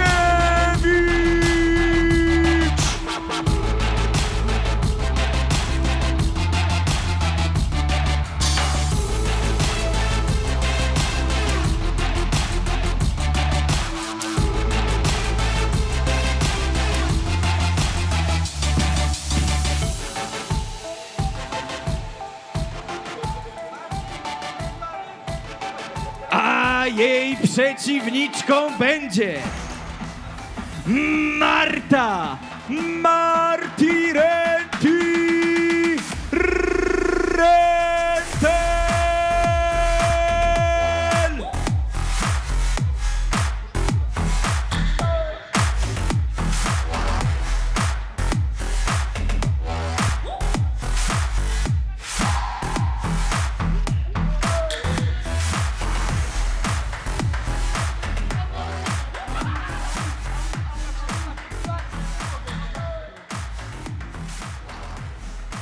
A więc jesteśmy już w tym momencie z pełnym składem trzeciej części drugiej konferencji Fame MMA 7. Witam was bardzo serdecznie. Cześć ekipo. Tak, tutaj nasza ringer uratowała. Co uratowała? Torebkę, nie no, torebka to nie może, to pewnie jakiś Gucci, wiadomo o co chodzi, nie ma, że boli. No, dobra. Pierwsze pytanie do lwa. Po raz pierwszy zobaczyliśmy twoje drugie oblicze, zobaczyliśmy maskę lwa. Czy maska lwa także będzie towarzyszyć ci w drodze do oktagonu? No, oczywiście, że tak. Rozumiem, że to jest jakiś taki sposób na nakręcenie się, nadanie ci tych dodatkowych sił. Jak to wygląda? Co dla ciebie oznacza, co dla ciebie symbolizuje ta maska? Przede wszystkim czuję się dobrze w tej masce i będzie moc, agresja i Najman będzie bity, będzie leżał, a czy będzie płakał, to tego nie wiem, to już się przekonamy. No, to jest cytat po prostu kapeć w kapeć z pana Mirosława Oknińskiego, więc widzimy, że trening jest po prostu, trening działa. Darku, chciałbym zapytać, co sprawiło, że zmieniłeś właśnie swoją taktykę? Bo na początku byłeś spokojny, kulturalny, a teraz uderzasz w przeciwnika z dużą agresją i mówisz, że go rozniesiesz. Pytanie jest proste, coraz bliżej do walki, adrenalina rośnie i Marcin, szykuj się, bo będzie groźnie. Okej, tutaj już widzimy, Masno Gang się uruchamia, w porządku.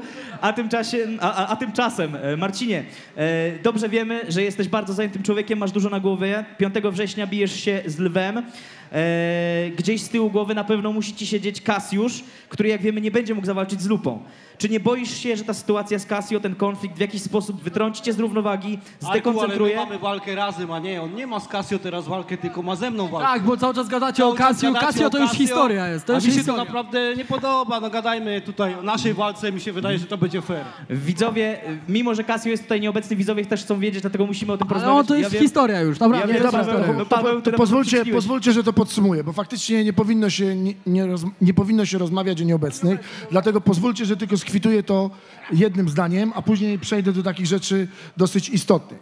Przede wszystkim chciałbym przeprosić wszystkie dzieci, że porównałem Don Cassio do misia Uszatka.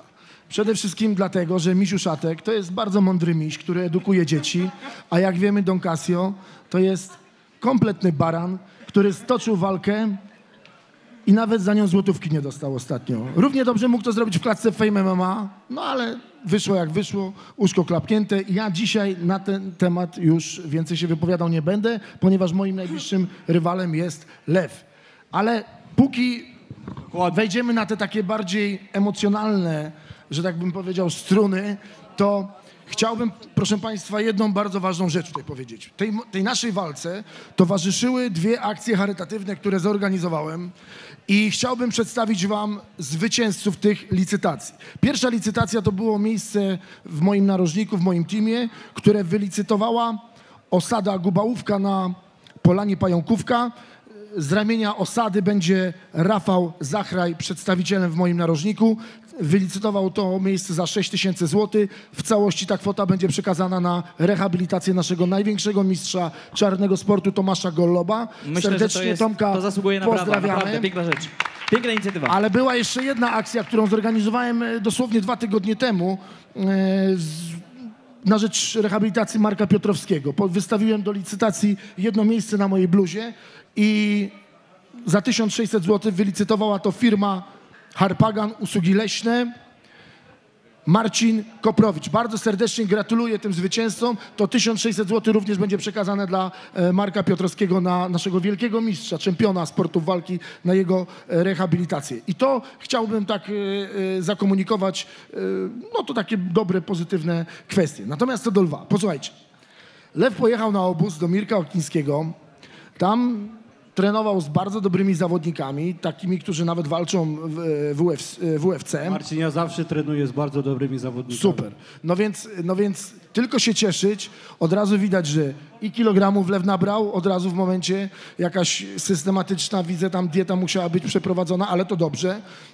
Motywacja, ta mentalna, niesamowita. Natomiast musisz wiedzieć, bo ja ci, Darek, prywatnie wiesz, że ja cię lubię, natomiast wchodzimy w ten tydzień przed walką i musisz się zderzyć z pewnymi faktami.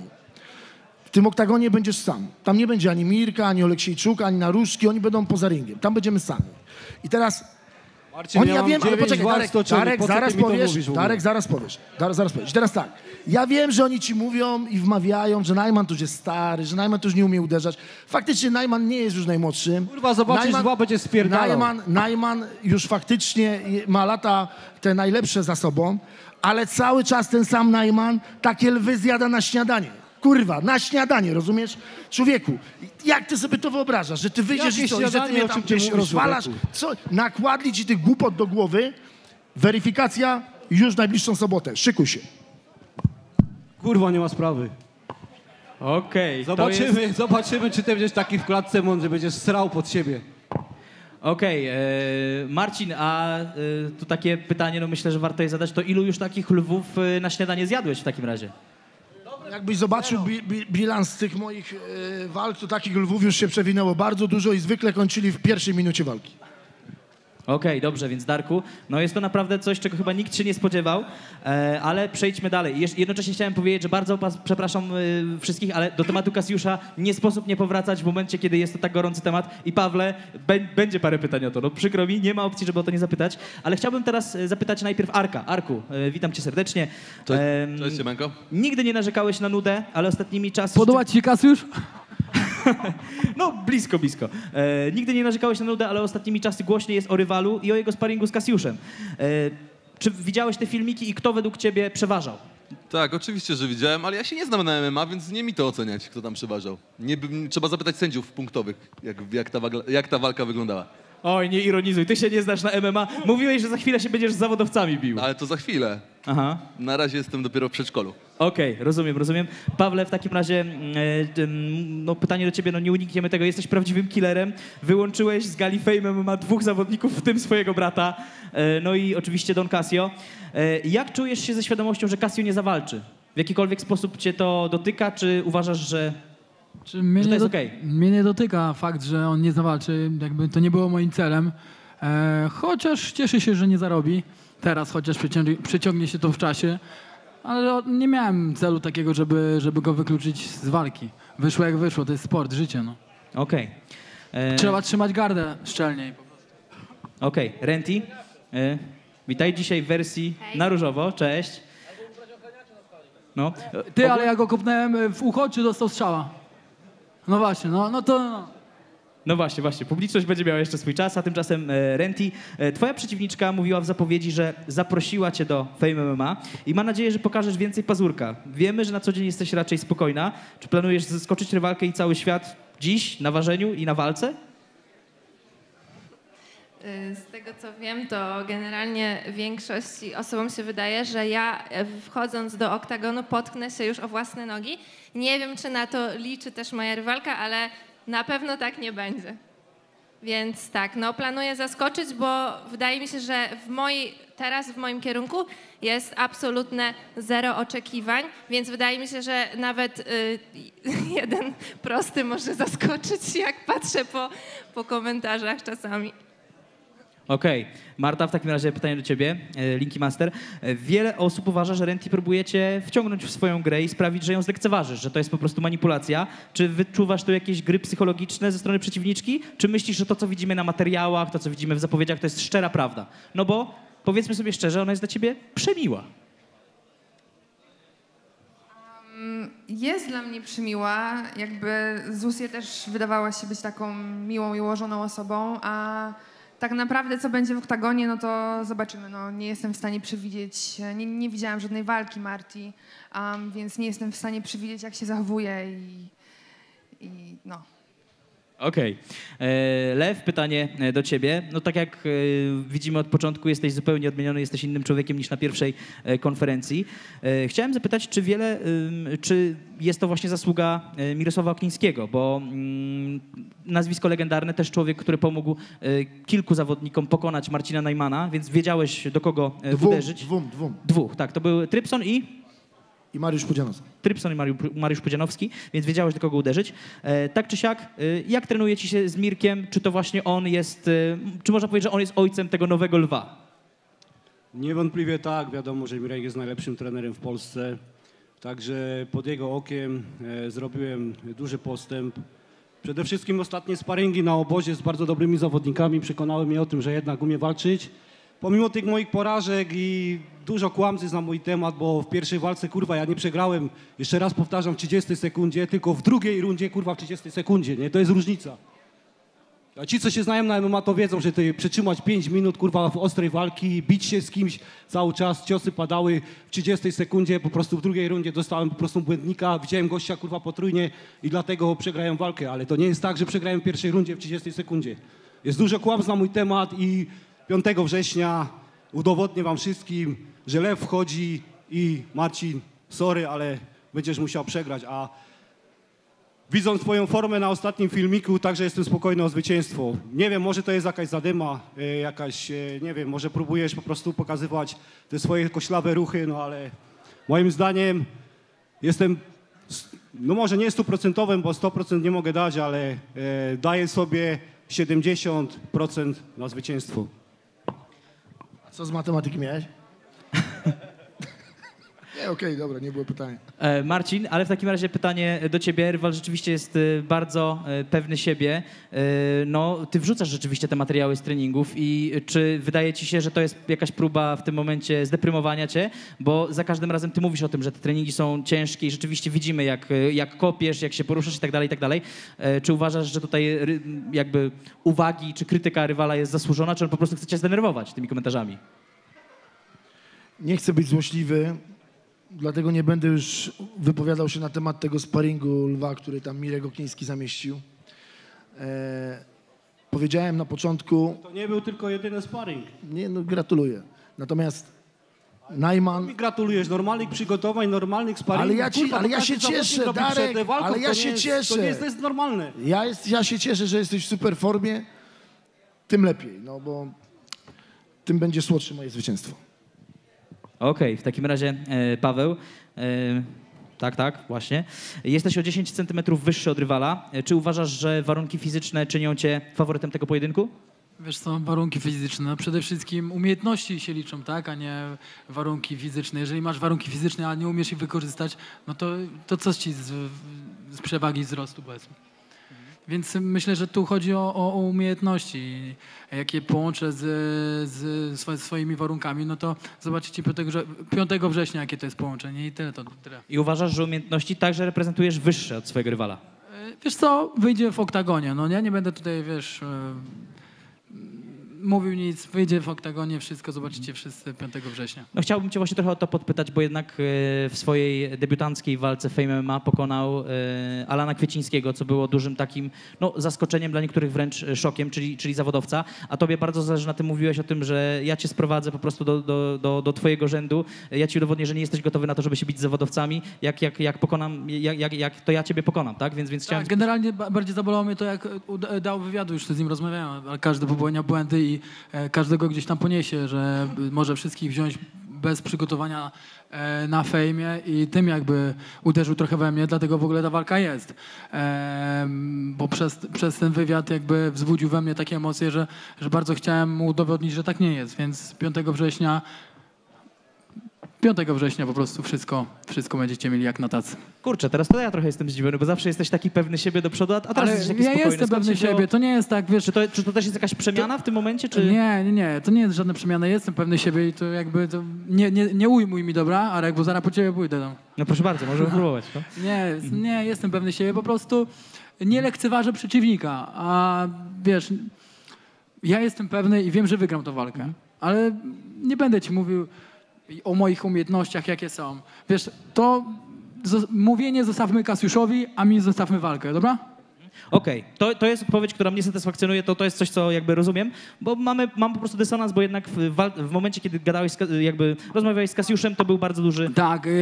Czyli trochę dostosowujesz się do przeciwnika? Nie nazywajmy to rozmowę z Kasiuszem, bo to było przekrzykiwanie Kasiusza, bo on wszystkich przekrzykuje, więc jakby to nie była rozmowa, po pierwsze. Po drugie, wzbudził we mnie takie emocje, jak zresztą nie tylko mnie, bo wzbudza negatywne emocje u ludzi wszystkich normalnych, tak trzeźwo myślących, nie gimbazy, dzieciaków, którym on imponuje tym, że powie debilu jebany pustaku i to są 3 słowa, które on wypowiada, więc jakby wiesz, uderzyło mnie to tak, że tam tej konferencji po prostu byłem troszeczkę inną osobą niż teraz, ale z Arkiem nie mam żadnego konfliktu, to jest jedyna krew, jaka zła to będzie, to tylko w oktagonie, a tu nie mamy co na siłę szukać jakiegoś konfliktu, skoro go nie ma.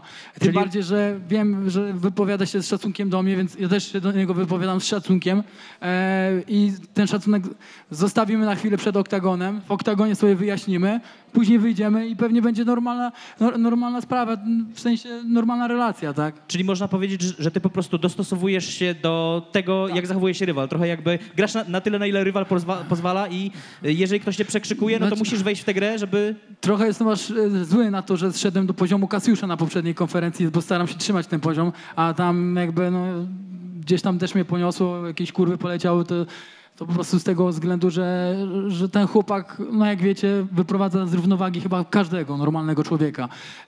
Więc to dla mnie jest trochę zrozumiałe i tym sobie to usprawiedliwiam. Aczkolwiek, jeżeli chodzi o Arka, dostosowuję się do jego poziomu, nie mamy konfliktu i tyle. Okej. Arku, pytanie do ciebie. Tutaj twój rywal mówi o umiejętnościach. No to chciałbym zapytać, żebyś ocenił po tym, co na pewno miałeś okazję widzieć w tej krótkiej, ale jednak pokazówce, walce zarówno z Kasiuszem, jak i walce bliźniaków Kluk i bliźniaków Tyburskich. O jego umiejętności. Wiele osób mówi, że jego największą zaletą jest siła, największą wadą kondycja, co podobno było właśnie widać. A mogę przerwać właśnie? Jak najbardziej, proszę bardzo. Bo ja tam słyszę jakieś gdybanie, gdyby była 3. runda i takie gadanie. Słuchajcie, jeżeli byłaby trzecia runda i te gdybanie, to ja tak można powiedzieć, że gdybym był kimś innym... Oczywiście mówisz o sparingu. Tak, Mówię o sparingu z Kasiuszem. Gdybym był kimś innym, to nie byłbym sobą, tak? Gdyby nie było Kasiusza na świecie, to byłoby mniej patologii, ale jest tej trochę patologii. I to, wiesz, tak można sobie tłumaczyć. Gdyby nie wyrwał w ucho, to pewnie by ta trzecia runda była. On już w pierwszej miał te ucho tak rozwalone, że on w ogóle wyszedł do tej walki, miał czarne ucho nabrzmiałe. Wyszedł, dostał drugi raz, no i każdy sędzia to przerywa. A to, że ktoś mówi, że ja sobie przykucnąłem moją kondycję, nie martwcie się, 5 września zobaczycie. Na pewno was nie zawiodę. No właśnie, Arku, to zabierz głos, bo to jest kolejna konferencja, na której mówisz o wiele mniej niż powinieneś. Po prostu, to jest moja osobista misja, żebyś mógł się wypowiedzieć. Tak, proszę. Słuchaj, no za bardzo nie mam czego tam ocenić, bo to była tylko stójka.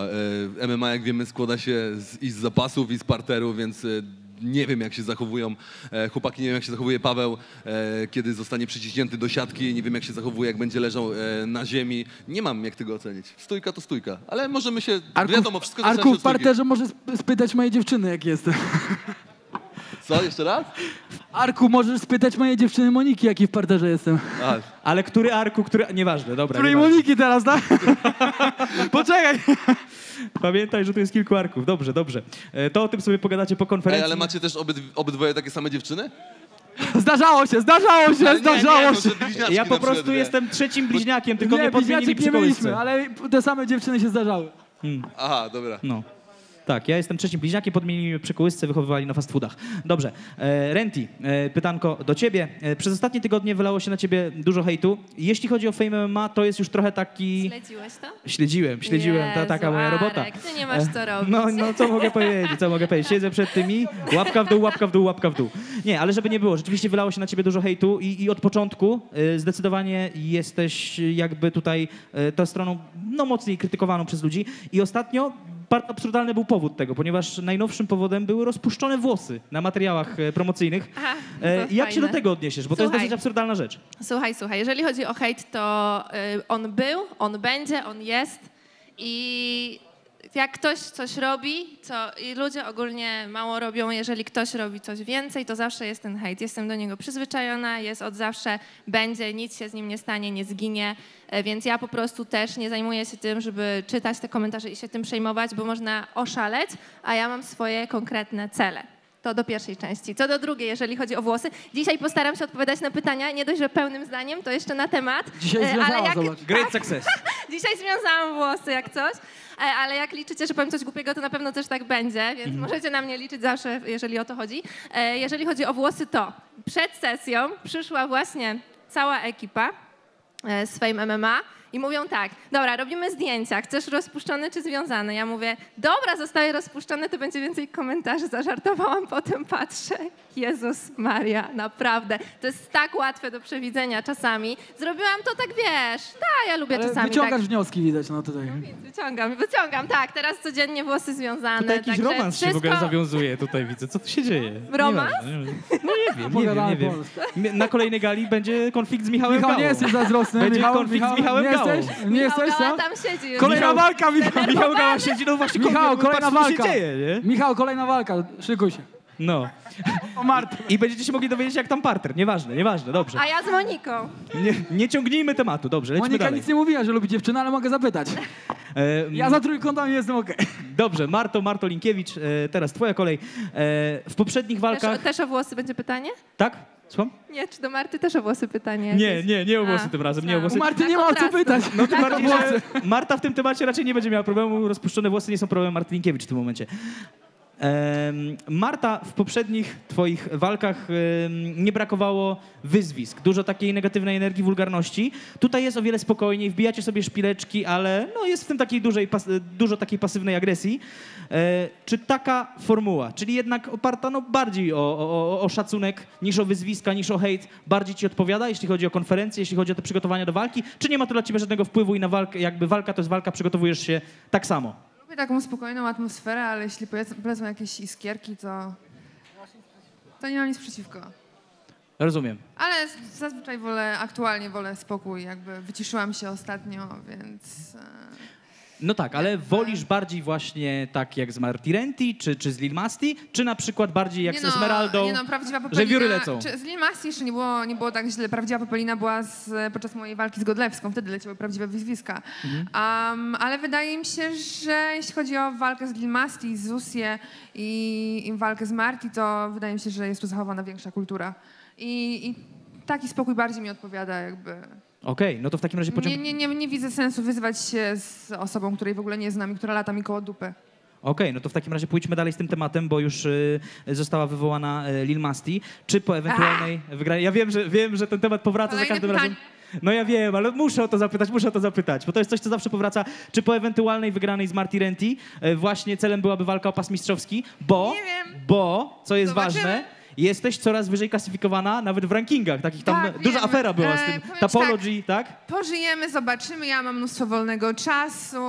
Bardzo lubię treningi MMA.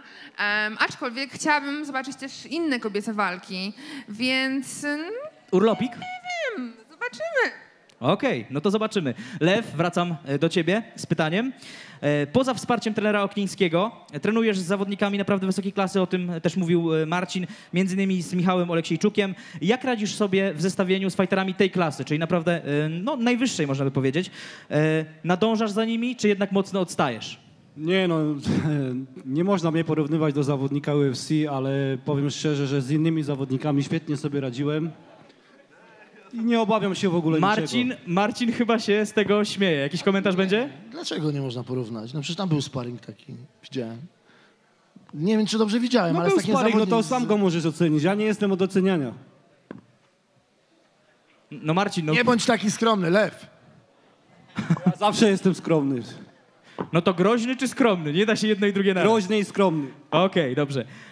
Marcinie, w takim razie pytanie do ciebie, no to jest też pytanie, które się pojawia niestety bardzo często. Wiele osób uważa, i to jest temat, który powtarzam i uważam, że warto też to powiedzieć tutaj, że chcesz zakończyć karierę, dobrze wiemy, że ostatnią walką będzie walka z Donem Casio, ale chciałeś zakończyć karierę w formule MMA i wiele osób uważa, że wybrałeś sobie łatwego przeciwnika. I chciałbym, żebyś po raz jakby ostateczny, bo mówiliśmy o tym już wielokrotnie, chciałbym, żebyś właśnie powiedział, dlaczego Lew nie jest takim łatwym przeciwnikiem, jak ludziom wydaje się, że jest. Patrzą na rekord i im się wydaje, że to jest walka bez historii. Ja uważam, że lwa zjem na śniadanie. Natomiast jeżeli posłuchać Mirka Oknińskiego i zawodników UFC i tych całego teamu Mirka Oknińskiego, no to według nich Lew jest 100% faworytem, więc te głosy, które tutaj przytaczasz, no mają się nijak do tych fachowców, którzy twierdzą, że Lew jest faworytem. Ja osobiście nie uważam, że jest faworytem, natomiast absolutnie nie lekceważę nikogo i Lwa też nie lekceważę. Także szykuję się na twardą, męską walkę i jestem przekonany, że dla mnie zwycięską.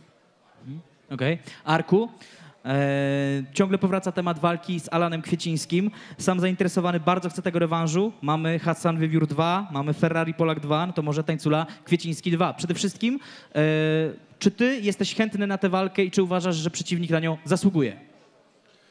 No zobaczymy, jak to dalej pójdzie. Ogólnie nie zachowuje się zbyt sportowo Alan dalej w dalszym ciągu, więc nie wiem, czy na tą walkę zasługuje. No zobaczymy, jak to będzie wyglądało. Ja na ten moment chciałbym powalczyć, mam kilku potencjalnych kolejnych rywali, jeżeli oczywiście wygram z Pawłem. A jak nie, no to zobaczymy. Okej. Ale przepraszam, ja chciałem zapytać o coś, Marcin. Co ty tu masz wydzierane? Jerzy Kulej. Okej, nie, bo wyglądał trochę jak Mariusz Pudzianowski. Myślałem, Słyszałem, że wytatuowałeś deskę na pamiątkę. Człowieku, człowieku, co ty plecisz? Trochę dis. Nie, natomiast gdzieś w komentarzach... Nie, bo przyglądałem się człowieku chwilę i wiesz, musiałem gdzieś w zapytać, komentarzach, ale to Pudzian, który? Krystian? Bo tu... Nie, Krystiana to tam... Zostawmy Krystiana, nie. Słuchajcie, nie. Słuchajcie, nie mówię, bo tutaj Piotrek Szeliga jest, dlatego mówiłem o tym Krystianie. Nie, słuchajcie, to jest tatuaż, to jest mój wielki mistrz, dwukrotny mistrz olimpijski Jerzy Kulej. Jeszcze jak mistrz żył, ten tatuaż powstał i mistrz powiedział mi, no to słuchaj, zabierzesz mnie już do trumny. No i tak już będzie, także jeżeli mi lew tej ręki nie odgryzie... Oby ci lew tej gwoździa do trumny nie dał. Miałem to powiedzieć. Jeżeli mi tej ręki nie odgryzie, chociaż Mirek Okniński mówił, że będzie mi tętnicę gryzł, no to nie wiem cholera, w co się wgryzie, ale okej. Mam nadzieję, że rękę zachowam. No, przede wszystkim trzeba się zapoznać z zasadami MMA, to chyba nie jest do końca legalne, ale... To wytłumacz to Mike'owi Tysonowi. Wytłumacz to Mike'owi Tysonowi. No, co ja tam wiem, niektórzy jak Don Casio chcą robić low kicki na głowę, także wiadomo o co chodzi. Dobrze, Renty, w zapowiedzi przed walką nie tyle, co wypowiadałaś się o rywalce, co złożyłaś jej piękne życzenia, laurkę wręcz jej wystawiłaś. No właśnie, ile w tym szczerości, a ile w tym wyrachowania? Czy ty chcesz być jej koleżanką, czy ty jednak chcesz spuścić jej łomot? Czemu koleżanką? No po prostu życzenia, no bo uważam, że każdy zasługuje na bardzo przyjemne, normalne życie. Czemu? Normalnie. Walka, a inaczej może... Musiałam coś powiedzieć, a że nie chciałam nic niemiłego, nie chciałam nic na żaden temat, to po prostu powiedziałam życzenia, bo uznałam, że warto życzyć każdemu czegoś dobrego, bo czemu nie? No tak, bo ja mam jednak ogromny dysonans, bo zaraz po sobie pojawiają się życzę ci wszystkiego najlepszego, zdrówka, szczęścia, pomyślności, a za chwilę mamy Martę Linkiewicz, która mówi, ty wpierdolisz mi, no tak, ja wpierdolę tak. ci. No tak, fajne. To ci się udało. No. Arek, na tym ten biznes polega. Jeżeli nie zauważyłeś, to chciałbym ci przypomnieć. Okay. Już w najbliższą sobotę wszyscy idą sobie przyłożyć po głowie, no. To prawda. W takim razie ostatnie pytanie do Marty Linkiewicz. MMA stało się dla ciebie sposobem na życie. Jak na tę chwilę oceniasz swój poziom względem zawodowych fajterek? Bo wiemy, że trenujesz m.in. z mistrzynią świata i Europy w boksie Ewą Piątkowską. Wiemy, mamy informatorów. Tak, to prawda. Jak oceniam swój poziom? No, trenuję dopiero rok MMA, więc nie jest to jakiś super zawodowy poziom. To jest dopiero, uważam, że dla mnie jest to dopiero początek. Uważam, że jeszcze wielu rzeczy mogę się nauczyć. Ja jeśli chodzi o Ewę, tak, to prawda, jest moją sparring partnerką. Z czego bardzo się cieszę, ponieważ Ewa jest mistrzynią świata w boksie i uważam, że wielu rzeczy może mnie nauczyć.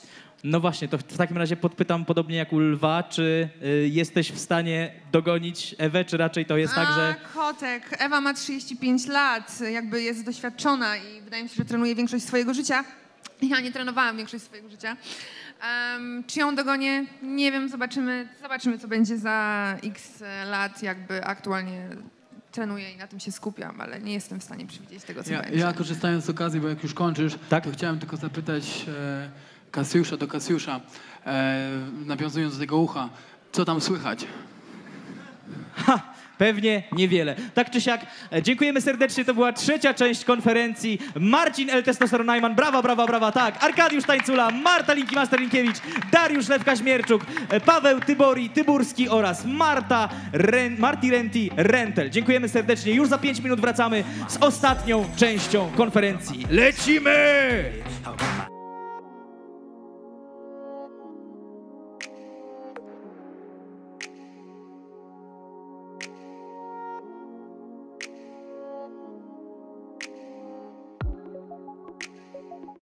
Ponad 20 różnych smaków, 5 razy więcej kofeiny niż zwykła kawa. Jedna porcja to odpowiednik 3 napojów energetycznych. Na kod FAME25 minus 25% zniżki na cały asortyment.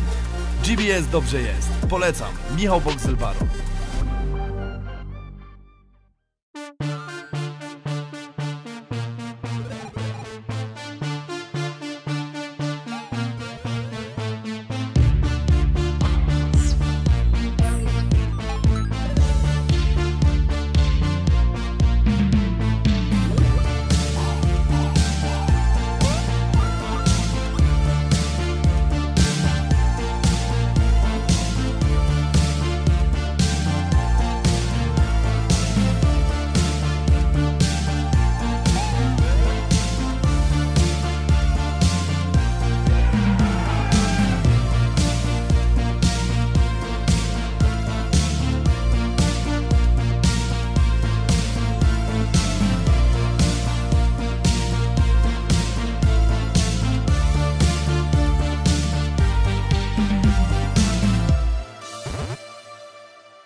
Herbuś, niesłusznie skazany. Chester, niesłusznie skazany. Odwiedź zootoptuj.pl. Znajdziesz tu listę psów i kotów aktualnie przebywających w schroniskach. Zoodoptuj.pl. Czytał Arkadiusz Pan Pawłowski. Ponad 20 różnych smaków. 5 razy więcej kofeiny niż zwykła kawa. Jedna porcja to odpowiednik 3 napojów energetycznych. Na kod FAME25 minus 25% zniżki na cały asortyment. GBS dobrze jest. Polecam. Michał Boxel-Baron.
Herbuś, niesłusznie skazany.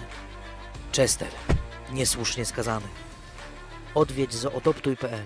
Znajdziesz tu listę psów i kotów aktualnie przebywających w schroniskach. Zoodoptuj.pl. Czytał Arkadiusz Pan Pawłowski. Ponad 20 różnych smaków. 5 razy więcej kofeiny niż zwykła kawa. Jedna porcja to odpowiednik 3 napojów energetycznych. Na kod FAME25 minus 25% zniżki na cały asortyment. GBS dobrze jest. Polecam. Michał Boxel-Baron.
Herbuś, niesłusznie skazany.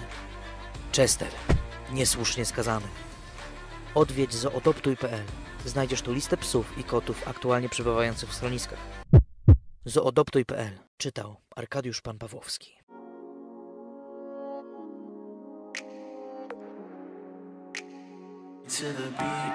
Witam Was bardzo, ale to bardzo serdecznie na ostatniej części drugiej konferencji 7. gali Fame MMA. Wydarzyło się już dzisiaj tak wiele interesujących rzeczy, a przed nami ostatnia, kto wie, być może najbardziej ognista część konferencji. Zobaczymy. Dziękujemy Wam bardzo serdecznie, że z nami jesteście w tym momencie, łącząc się z nami przez przeróżne odbiorniki. Dziękujemy serdecznie naszym sponsorom, oficjalnemu bookmacherowi Fame MMA BetClick, patronowi medialnemu Super Expressowi, partnerzy oraz sponsorzy Hotpay, Extreme Hobby, SFD, Stormcloud, Preorder.pl, Patriotic, GBS, Premium Cars oraz oczywiście naszemu nowemu partnerowi, czyli cateringowi dietetycznemu. 5 posiłków dziennie. Dziękujemy serdecznie, fajnie, że z nami jesteście. Kszting, wiadomo o co chodzi. Warto przypomnieć o tym, że nasz oficjalny bookmacher Fame MMA BetClick przygotowuje dla Was specjalne oferty, specjalne atrakcje. Zachęcamy do tego, żebyście sprawdzali kursy. Wiele niespodzianek, szeroka oferta zakładów, wiadomo o co chodzi. A poza tym konkurs.famemma.com. BetClick oraz Fame MMA przygotowali dla Was 40 biletów na galę Fame MMA 7. To jest jedyna szansa, jedyna okazja, żeby być tam z nami w Łodzi 5 września, więc nie może Was tam zabraknąć. Weźcie udział w konkursie, bądźcie tam z nami, poocierajcie się ramionami i innymi częściami ciała z naszymi, z członkami Fame MMA, z ekipą topki YouTube'a, Instagrama itd. Oczywiście zachęcamy Was do tego, żebyście pobrali aplikację BetClick ze strony betclick.pl. Pobierzcie aplikację, załóżcie konto z kodem FAME550 i niech dzieje się magia. I jeszcze jedna bardzo ważna rzecz, zanim zaprosimy naszych zawodników. Przypominamy o tym, że dostępna jest książka Huberta Lotty. Jest to prawdziwe kompendium dla każdego fana, adepta MMA. Jeżeli chcecie się czegoś naprawdę pożytecznego nauczyć, jeżeli chcecie rozpocząć swoją przygodę z MMA, to jest dla was pozycja obowiązkowa, a część dochodów ze sprzedaży tej książki właśnie Hubert wraz z Fame MMA przekazuje na zbiórkę na rzecz zdrowia, rehabilitacji pana Marka Piotrowskiego, legendy sportów walki, więc to jest naprawdę definicja wersetu przyjemne z pożytecznym win-win situation. Nauczcie się czegoś, wspomóżcie pana Marka Piotrowskiego, no i tak jak Fame MMA go wspomoże. Dobrze, myślę, że w tym momencie już jesteśmy gotowi na to, żeby przywitać bohaterów ostatniej części konferencji. Zaczniemy z grubej rury. Przed wami mistrz kategorii półśredniej Fame MMA, Dawid Malczyński!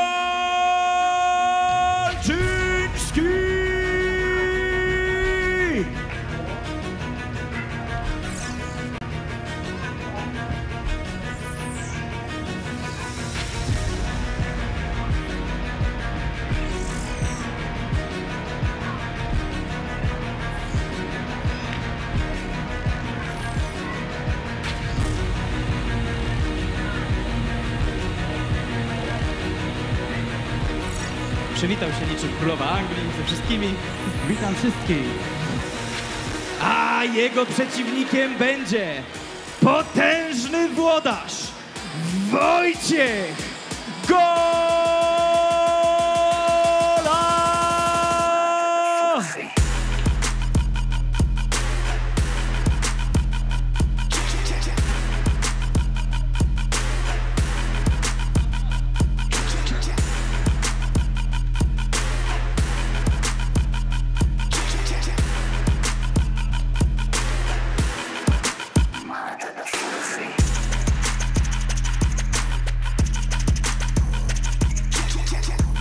W kolejnej walce na Fame MMA 7 zmierzą się Amadeusz Ferrari Roślik.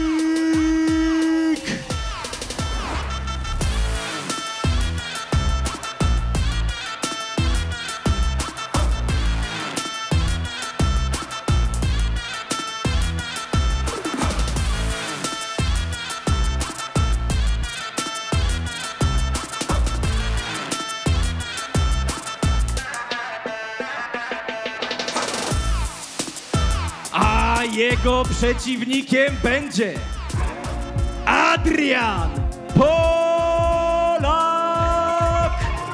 Polański.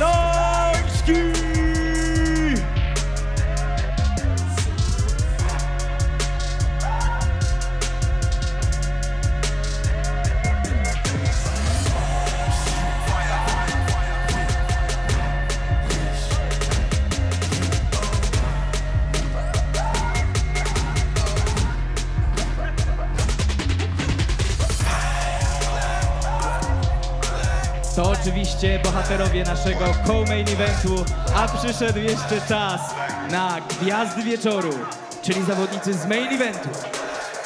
A będą nimi Paweł Popek Mikołajów.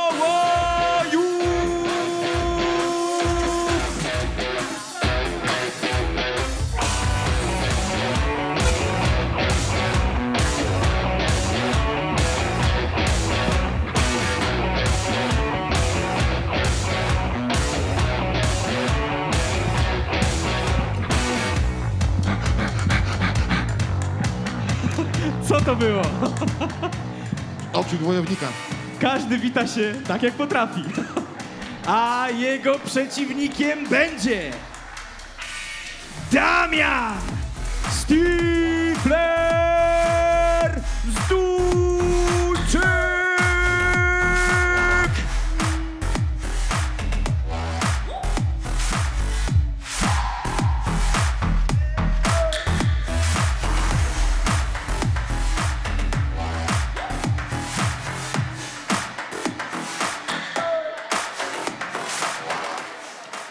No, widzimy naprawdę petarda zestawienia na ostatnią część drugiej konferencji. Naprawdę najcięższe armaty na sam koniec.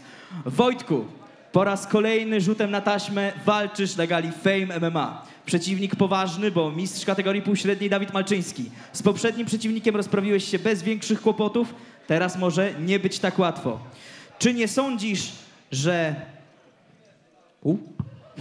Czy nie sądzisz, że przyjęcie tego wyzwania może się dla ciebie źle skończyć? O dziwaku, czuję się bardzo dobrze, mimo że nie trenowałem za bardzo w tym okresie, teraz jak miałem przerwę.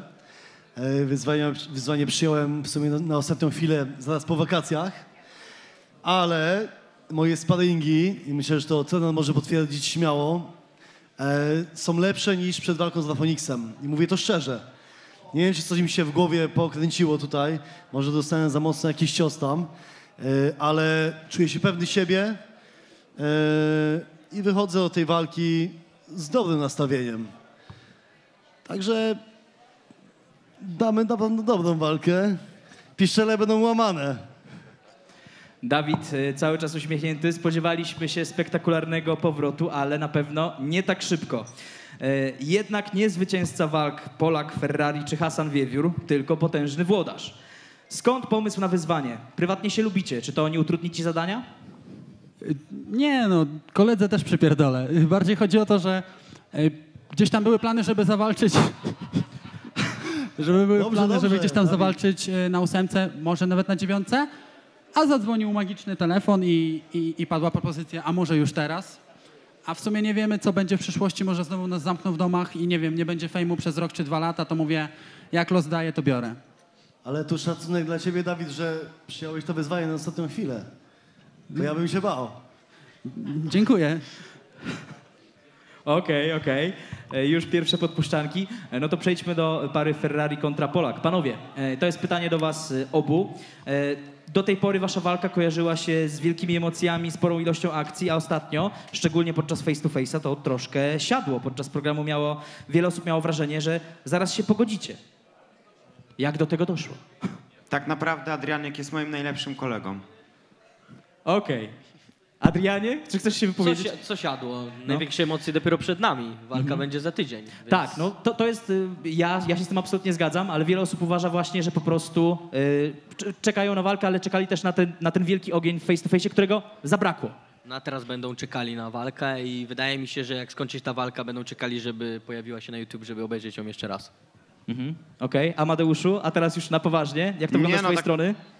No co, myślę tak szczerze, że to będzie, nie mówię, że na największym poziomie sportowym Fame, ale na pewno to będzie jedna z najbrutalniejszych w historii. Konflikt jest realny. Tak naprawdę to, że my się nie wyzywaliśmy, bo po prostu zapewne on, tak samo jak ja, my już żygamy z sobą. Ja słyszę o nim każdego dnia mojego życia, od każdej napotkanej osoby. Wszyscy mi gadają tylko o nim. Wszyscy pieprzą mi tylko o Polaku.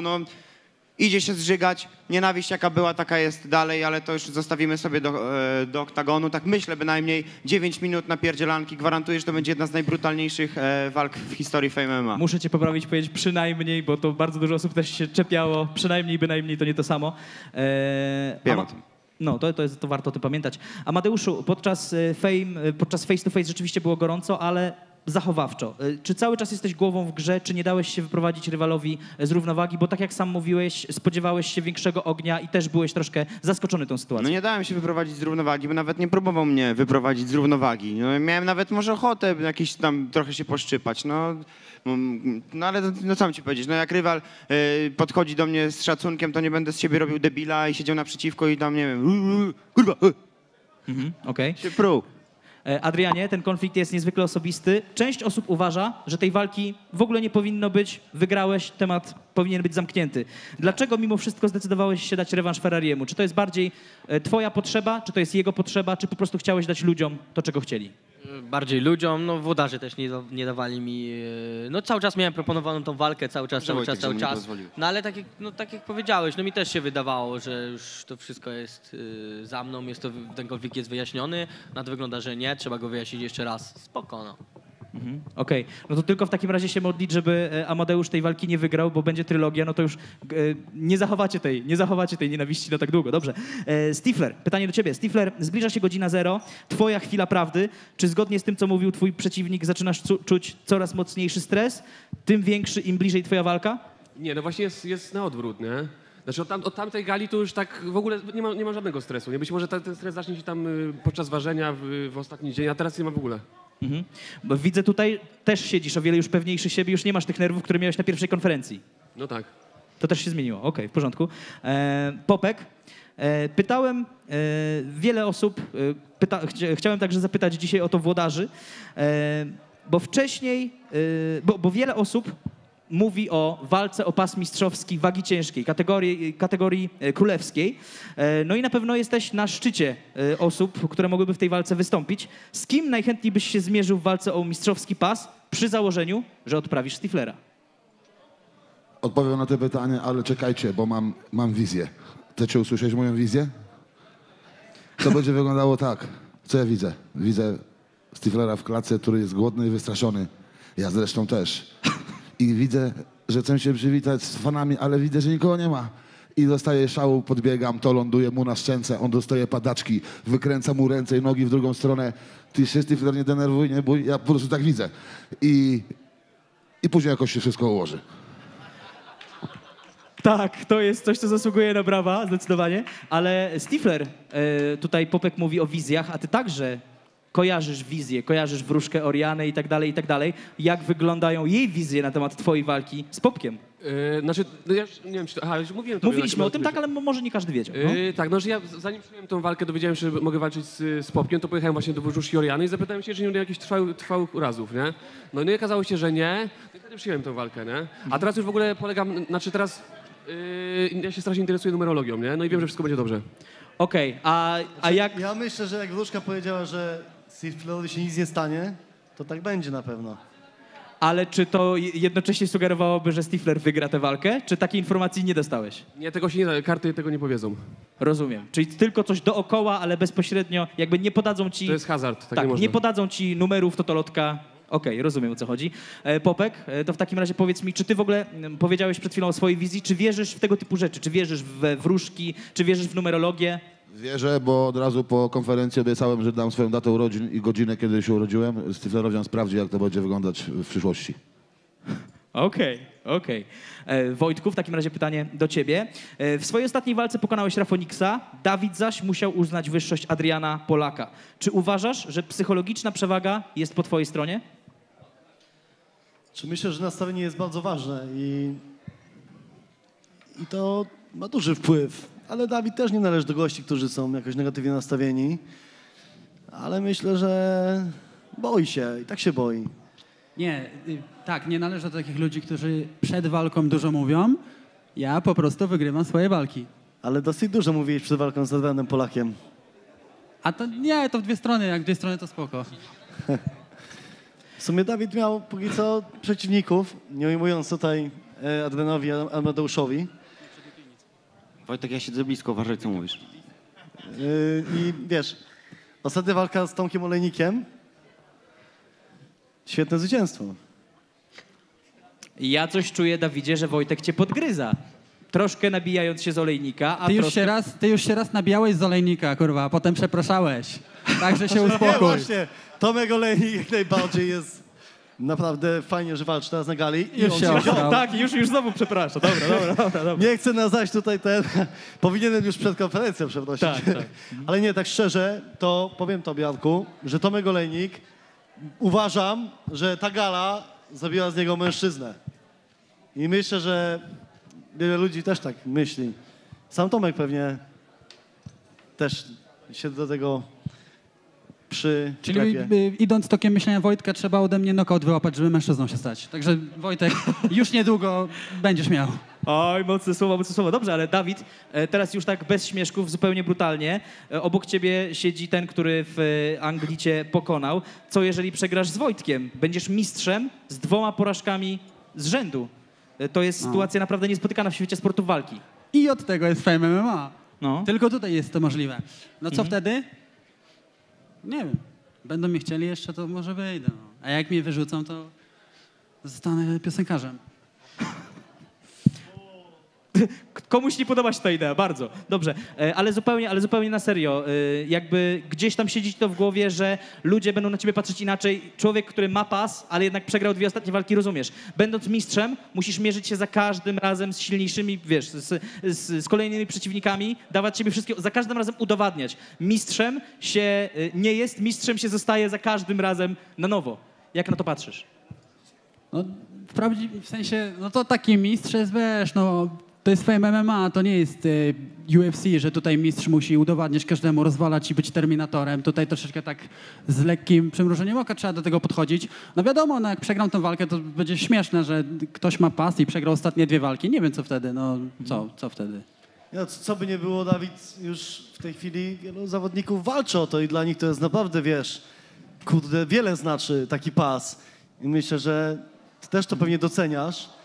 No i jakbyś sprzedał tą walkę, a jest duża szansa, to nie wiem, ten pas taki będzie, kurde, wątpliwy. No właśnie pytanie, czy to co mówisz trochę, Dawid, czy to nie jest odrobinkę jakby oznaka braku szacunku do Fame MMA, bo jednak no, mówisz z przymrużeniem oka, ale jednak treningi, to wszystko, no i to, co ta krew pot i łzy zostawiana w oktagonie, to wszystko jest bardzo na serio, prawda? Tak, to nie chodzi mi o to, bardziej chodzi mi o to, że w internecie niektórzy, w sensie bardziej dzieci, ale traktują ten pas na równi, jakby to był pas, nie wiem, McGregora, UFC na przykład, nie wiem, niektórzy mówią Malczyński kontra McGregor. O tego typu sytuacje mi chodzi. Wiadomo, że to jest bardzo ważne i wiele potu i krwi poświęciłem, żeby zdobyć ten pas, a teraz go bronić. To broń Boże, nie chodziło mi o to, żeby to obrazić, bo to jest największe, co w życiu osiągnąłem we Freakowej Federacji, ale dla mnie to jest najważniejsze.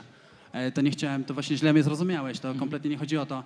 Bardziej chodzi o to, że niektórzy traktują ten pas i to mistrzostwo, jakby ktoś był takim, wiesz, Habibem albo Conorem, nie?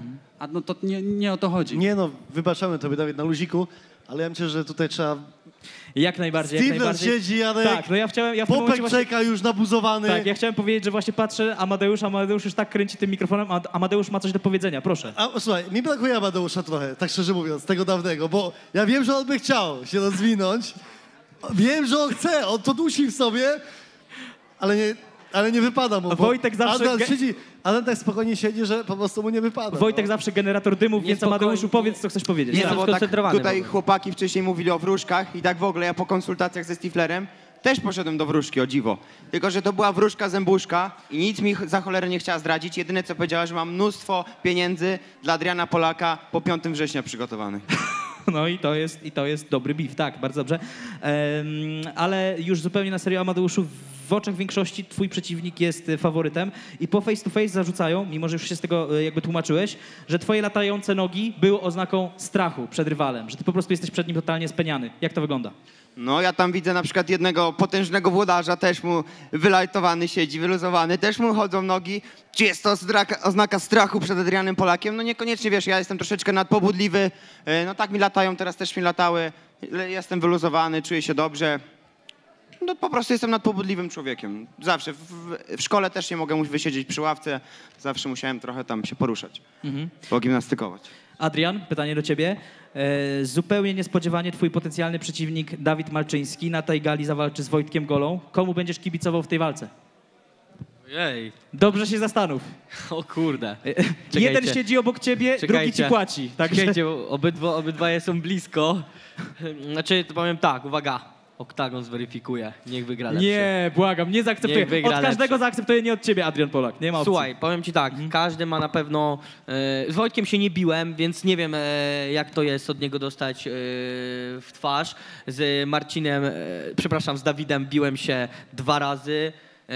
Wiem, na co go stać. No, kurde, powiem tak. No, ja nie jestem sędzią, ja jestem tutaj zawodnikiem, nie mi oceniać, aczkolwiek myślę, że na ostatnią chwilę jest to na pewno dobra walka, która wskoczyła tak, wiesz, z marszu. Bo chłopaki z tego co wiem to się zbytnio nie przygotowywali, ale tutaj szalony styl ninja Wojtka oraz tutaj spokój, długie ręce Dawida mogą zrobić show, myślę. Adek, bo ty zaraz naprawdę tutaj od Popka dostaniesz, bo on siedzi już tak nabuzowany, że nie może. Dobrze, w takim razie pytanie do Popka. Popek Stifler wrzucił na Insta, jak ćwiczy obronę przed obaleniami z paszą. Widziałeś może ten filmik? Śledzisz to w ogóle na bieżąco? Słyszałem, ale nie widziałem. Jeszcze nie oglądam. Ja nie oglądam, nie śledzę.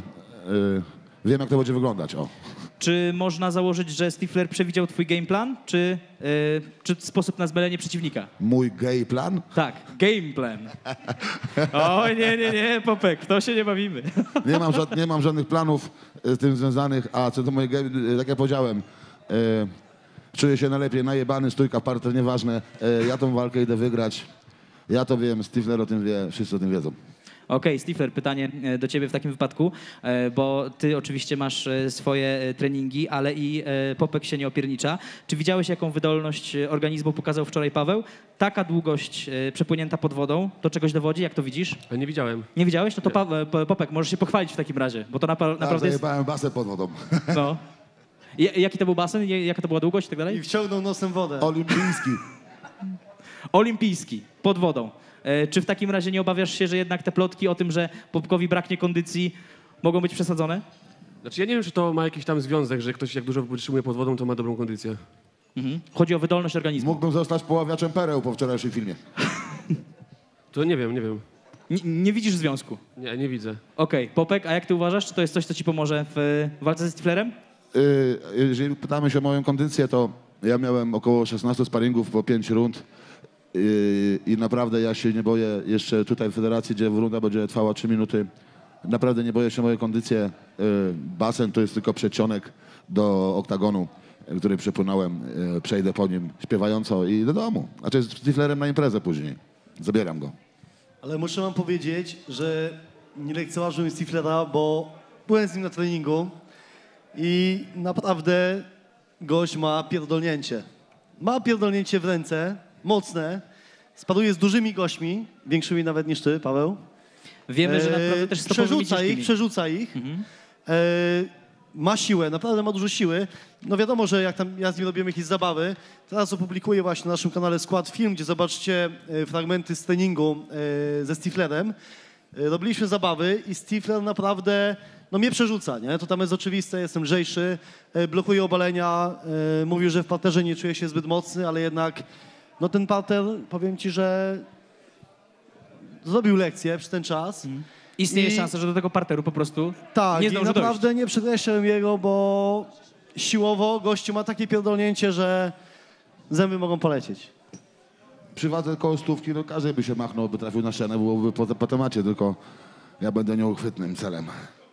Okej, Wojtek, pytanie do ciebie. Mówiłeś już troszkę o treningach, między innymi, że miałeś trening ze Stiflerem. No jak to wygląda? Jesteś bardzo zajętym człowiekiem. Czy w tak krótkim czasie zdążysz się przygotować na przeciwnika mistrzowskiego kalibru, jak na standardy Fame MMA? Wiesz co, może nawet lepiej, że ten czas jest taki krótki, bo po prostu mam więcej czasu na przygotowania, jednak, 3 miesiące wyjęte takie z życia, praca i tak dalej, to by było ciężkie wyzwanie.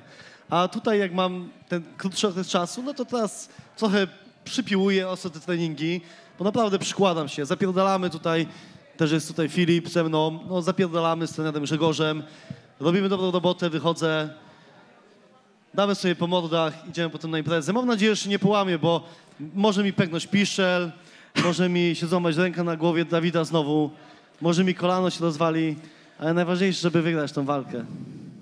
No właśnie, Wojtek, bo Rafonix mówił, że ty kopiesz jak ham spod sklepu, a nie jak zawodowiec. I pytanie, czy poprawiłeś technikę? Nie wiem, czy to jest pytanie do ciebie, czy może bardziej do Dawida. Znaczy nie miałem kiedy poprawić tą technikę, ale tak mentalnie się nastawiłem na to, żeby celnie kopać. Więc będzie dobrze. U wróżki nie byłem. Może podarzem poszedł, może mi powie, że nic się nie stanie. No to pewnie się nic nie stałoby. Dawid, ta walka będzie w catchweightie, to nie będzie walka o pas. Czy uważasz, że Wojtek, który jest naturalnie jednak o tych parę kilo cięższy od ciebie... Nie jestem cięższy. I nie? To jest kwestia, którą należy wyjaśnić. Dawid jest cięższy. Jak na ironię. Serio? Dawid Na dzień jest dzisiejszy... cięższy. Ile ważysz? 80 kilo. No, ja jeszcze kilka dni temu ważyłem tak z 83. Kto by pomyślał? Czyli innymi słowy po prostu bocian, tak jak Olejnik, też staje się mężczyzną. Tutaj to jest ciężki bocian, słuchajcie. Tak. Czyli tak naprawdę to po twojej stronie będzie wręcz ten, czy rzeczywiście, bo jakby spotkacie się w 80 kg, to są ustalenia. No tak jest. Tylko, że wiesz, no ja byłem po walce z Olejnikiem, praktycznie w ogóle nie trenowałem. W sensie po walce z Adrianem, ale tam były ze 3 treningi. Nie robiłem nic i Wojtek jest duży, Wojtek jest takim byczkiem, nie? A ja paradoksalnie się troszeczkę podlałem, dlatego te kilogramy to wcale nie będzie to będzie żadna przewaga, o. Mhm. Czyli uważasz wręcz, że to może być coś, co ci będzie przeszkadzać, że to będzie coś, co może Nie, wpłynąć... no nie przeszkadzać, ale to inaczej, to nie brzmi jak przewaga, o, w ten sposób. Znaczy bardziej się obawiał, jeżeli mam się już obawiać fizycznej przewagi, to wzrostu.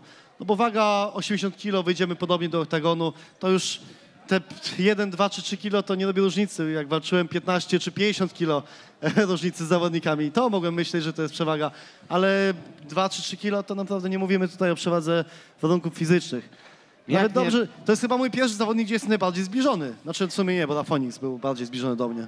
Jak nie robi różnicy? Spytaj Polaka, przecież 3 kilo to jest diametralna różnica. Adrian, jak się do tego odniesiesz?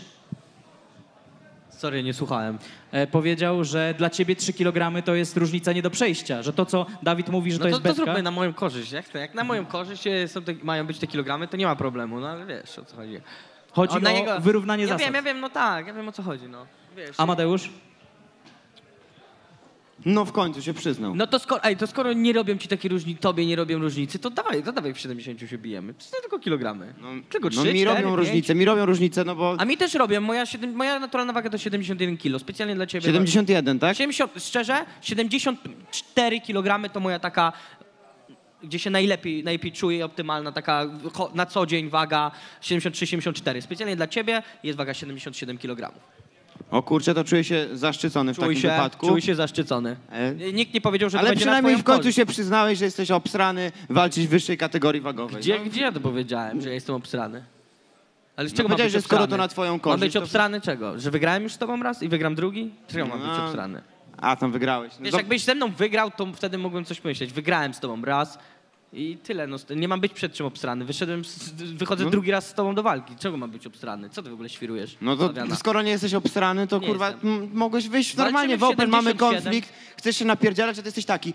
Jakoś do Hasana na przykład wszyscy mają teraz pretensje o te skrętówki, a jak ty dajesz 1000 warunków, to i tak cię wszyscy poklepują po ramieniu. Jakie Jak warunki? mężczyzna powinieneś wyjść, skoro mamy konflikt i się bijemy, a nie jak nie podszedłeś- schudnę 20 kilo, to nie będziesz się bił. Ja niedawno ważyłem 90. Już? Na Fame ma 5. Podszedłeś do mnie, spytałeś, czy walczę z tobą w 77 kilo. Powiedziałem, że tak. To są twoje warunki, walczymy w twoich warunkach. Koniec tematu. No spytałem, Poza tym bo... przegrałeś, więc ty teraz nie powinieneś mieć żadnych swoich warunków, bo tam przegrałeś. przegrałem, no Przegrałeś dobrze. i tyle. Taka jest reakcja. No jest tak Jednogłośną napisane. Jest Ale przegrałem tak samo jak jednogłośną Kasiusz decyzją. swoją walkę. Ale była Jednogłośną- wyrównana tam. Ale świeże, jakby była wyrównana, to kursy nawet by były inne. No wariacie. To by było, nie wiem, no to nie było 50-50. A jest Ale co to 1,50 ale bukmacherzy się regularnie mylą. Nie, ale tam wchodzą pieniążki w grę, więc jednak ludziom zależy, żeby dobrze obstawić. No nie, Oni się tam- regularnie, znaczy poprzedni bukmacher regularnie się mylił. Dobrze, do czego pijemy? Zakończmy I zresztą to. w poprzedniej naszej walce to ja byłem faworytem, zakończmy- a jakoś się pomylił bukmacher na przykład. Zakończmy to, bo nie wiedzieli po prostu na co mi stać. Zakończmy to, co jest najważniejsze. No teraz nie wiedzą na co mnie Walczymy stać. w twoich warunkach 77 kilo, które sam chciałeś. Nie, to nie są I moje teraz- warunki, to są twoje warunki. Ja Czyli chciałem nie chcia- wyżej się bić mimo wszystko. Ale ty chciałeś wyżej się bić w kwietniu tego roku, wariacie, gdy już trzeba było podpisać umowę. 77 kilo chciałeś w październiku, gdy rozmawialiśmy, przyznałeś rację na swoim Dobra, live'ie. przyznałeś Jest. się. Dobra, co ty będziesz teraz tutaj tłumaczył? Przyznałeś się, że się boisz bawić w wyższej kategorii? gdzie się Spoko, przyznałeś? fajnie, że się przyznałeś. Gitara. Gdzie się przyzna? Że widzicie, no taka jest z nim gadka, no nie ma z nim żadnej No gadki. dobrze, Dlatego Amadeusz. właśnie nie dyskutujemy, dlatego też na face to face też nie było dyskusji. Dla mnie to jest pełna koncentracja na walce i tyle. Nie ma tutaj co dyskutować. No dobrze, Amadeusz, bo to jest rzeczywiście bardzo, bardzo ciekawa historia. Tutaj pomijając jakby to, że kwestionujesz tę poprzednią walkę i czy Adrian ją wygrał, ty jesteś bardzo pewien swojego progresu. Ty jesteś pewien, że bez względu na to, w jakich warunkach się spotkacie, to ty wygrasz. Ja jestem pewny, że jakbym wtedy nie musiał tydzień nie jeść i 2 dni nie pić wody, to już wtedy by się to skończyło przed czasem, pomimo że teraz jestem dużo lepszy niż byłem tamtego dnia. Adrian, nie uważasz, że to Było nie wymówki? oszukiwać, już chciał oszukać wszystkich, chciał oszukać mnie, a wyszło na to, że oszukał sam siebie. Było nie oszukiwać, było fair wyjść w takiej wadze, jakiej się umówiliśmy i byś na tym nie stracił. No i tyle. Tyle w temacie. Okej, pytanie do Popka. Popek, Przy wcześniejszych walkach było u ciebie bardzo różnie z treningami. Tutaj, jeśli wierzyć udostępnianym materiałom, co chwilę widzimy zdjęcia, co chwilę widzimy ciebie całego zapoconego w stroju treningowym. Pracujesz sumiennie cały czas. Ile lat jeszcze chciałbyś powalczyć i czy to właśnie w Fame MMA? Z Fame MMA wiążesz swoją przyszłość? Gdzieś jeszcze 3-4 lata i lecę w kosmos, a tak o to wiesz. Ale tak dosłownie czy metaforycznie? Dosłownie i metaforycznie. Jednocześnie. Okej. W takim razie, Dawid, pytanie w twoim kierunku. Twój brat niedawno wyleczył kontuzję i wiele osób spodziewa się, że zobaczymy go ponownie w oktagonie Fame MMA. Rozumiem, że na tej gali będzie cię wspierał z narożnika. Z kim widzisz w przyszłości Marcina w oktagonie? Nie wiem, czy Marcin będzie w narożniku, bo 2 osoby będą wchodzić i podjęliśmy taką decyzję z Marcinem, Krystianem i Szulim, że Krystian i Szuli będą w narożniku. To wiesz, tak odpowiadając na pierwsze pytanie. A drugie pytanie jest, z kim Marcin będzie walczył? No, jest potencjalnie kilku rywali dla Marcina. Jest Arek Tańcula, no jest Don Casio, siłą rzeczy są w tej samej kategorii, chyba. Są bliźniacy tyburscy. I jeszcze jest Meduza. I na pewno każda z tych walk, każde to zestawienie byłoby naprawdę super. I jeszcze ja. I jeszcze jest potężny włodarz, który może się bić z 2 Malczyńskimi na jednej gali w 2 kategoriach wagowych naraz. Okej, a jeśli chodzi o te walki, o te wszystkie zestawienia, o których mówisz, czy uważasz, że w każdym z nich to twój brat byłby faworytem do zwycięstwa? Wiesz, to zależy. Ja bym sobie bardzo tego życzył, żeby był Pytam faworytem. szczerze, wiesz, ale obiektywnie, nie? Faworytem będzie lub byłby wtedy, jeżeli sumiennie i ciężko przepracuje swój okres przygotowawczy. Wiesz, o co chodzi, i będzie w bardzo mocnej formie, bo jeżeli wyszedłby teraz po kontuzji świeżutko, to w żadnej z tych walk nie byłby faworytem, bo Marcin, tak jak ja, nic nie robił przez to, że złamał tą rękę, potem kilka miesięcy miał rehabilitacji. Ale jeżeli doprowadzi się do takiego stanu, w jaki był z Adbusterem, to myślę, że w każdej z tych walk byłby faworytem. No właśnie, a jak to wygląda z twojej perspektywy teraz, kiedy musiałeś bardzo szybko wrócić do tych treningów i tak dalej? Czy to jest, czy szybko ci to przyszło, czy to jest jak jazda na rowerze, czy raczej ciężko się przestawić?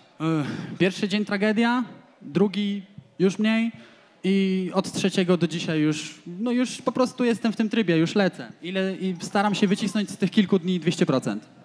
Okej. Stifler, mówiłeś, że przygotowując się do tej walki musiałeś z wielu rzeczy, z wielu przyjemności zrezygnować, by przygotować się jak najlepiej. Gdy już będzie po wszystkim, wraca stary imprezowy Stifler, czy Stifler sportowiec zostanie z nami na dłużej?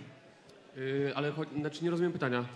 Czy po walce wracasz do swojego stylu życia bardziej imprezowego, czy... Ja nie imprezuję. Ale tak, wiesz, na co dzień na pewno musiałeś... Nie jesteś na bieżąco, Adek, on jest ściśle Tak, ja już w ogóle nie piję alkoholu i no. I to już przed fejmem? Tak, już Okej, rozumiem. Czyli w momencie, gdybyś, to inaczej, to w takim razie zmieniam pytanie, to w momencie, gdybyś nie trenował, gdybyś nie był w tym momencie w przygotowaniach do fejmu, to co byś robił, co byś porabiał? Nie wiem. Przynajmniej szczery. Ciekawego. Ja to zrobię wyjątek, jeżeli chodzi o alkohol z after z popkiem, nie? After z popkiem, Tak, to jest obietnica. Dobrze. wydaje, Czy z tego też będzie jakaś transmisja premium, czy... Nie sądzę. To będzie retransmisowane z 11 telefonów. Wojtku, tak? Chciałeś coś powiedzieć? Znaczy Stifler to jest taki gość, że jak on coś sobie naprawdę wkręci, tak jak tą walkę, czy wcześniej jak przygotowania kulturystyczne, to gość jest nie do zajechania. To jest takie nastawienie, on daje z siebie, ja widziałem te treningi, on daje z siebie wszystko, daje 1000%, więc naprawdę jestem w stanie uwierzyć w to, że jak będzie miał dobry dzień, trochę szczęścia, nie żeby coś, ale kurde, no jest tutaj, mówię, nie przekreślam, bo ten cios jest naprawdę potężny, nie? No ma uderzenie mocne uderzenie i już tutaj nieraz Głuchy mówił, że sam się mimo ogromnego doświadczenia, bo to jest jeden z topowych zawodników w Polsce, sam się boi, nawet przy luźnych sparingach, że musi gdzieś tam blokować, bo dostanie bombę i będzie po prostu wstyd, bo naprawdę Stevie ma to jebnięcie. No to I właśnie wrzuciłem film na Wojtek Gola, zróbcie swipe up, tam jest odcinek, gdzie Steve to trenuje i naprawdę powiem wam, że ludzie się zaskoczą trochę, nie? To nas bardzo pozytywnie nastraja na galę, która odbędzie się już za 6 Ja dni. jestem ciekawy tej walki, szczerze, bo to nie jest taka gra do jednej bramki, bo to jest psychol, nie? Pierdolnięty gość jest. No i... Pozytywnie. No i o to chodzi. Popek, wiele osób z przyjemnością zobaczyłoby jeszcze jedno hitowe starcie w twoim wykonaniu. Popek kontra Marcin Najman. Jak byś się zapatrywał na taką walkę? Co sądzisz o Marcinie jako o sportowcu i jako o człowieku? Marcina dopiero co poznałem, nie wiem o tym chłopaku nic, ale jakby doszło do tej walki, jakbym walczył, to tylko trzeba się dogadać i tak dalej, jeżeli tak by miało być. Dlaczego nie? Ja będę walczył z każdym, kogo mi postawią i się dogadamy i lecimy, kurwa, no. Okej, w porządku. A co jeśli chodzi o jego wyniki sportowe? Czy masz tutaj jakiś komentarz? Nie czy znam też rekordu Marcina. nie jesteś zapoznany? Jego sportowego, także nie wiem. No wiem, że jest showmanem, jest bardzo inteligentnym typem, tyle wiem. Okej. Dawid, Wojtek pokazał się już w oktagonie, widziałeś jego umiejętności. Czego obawiasz się najbardziej? Kurde, Wojtek to jest taki furiat, że po nim można się spodziewać kopnięcia i ciosu naraz, tak naprawdę, wyprowadzonego.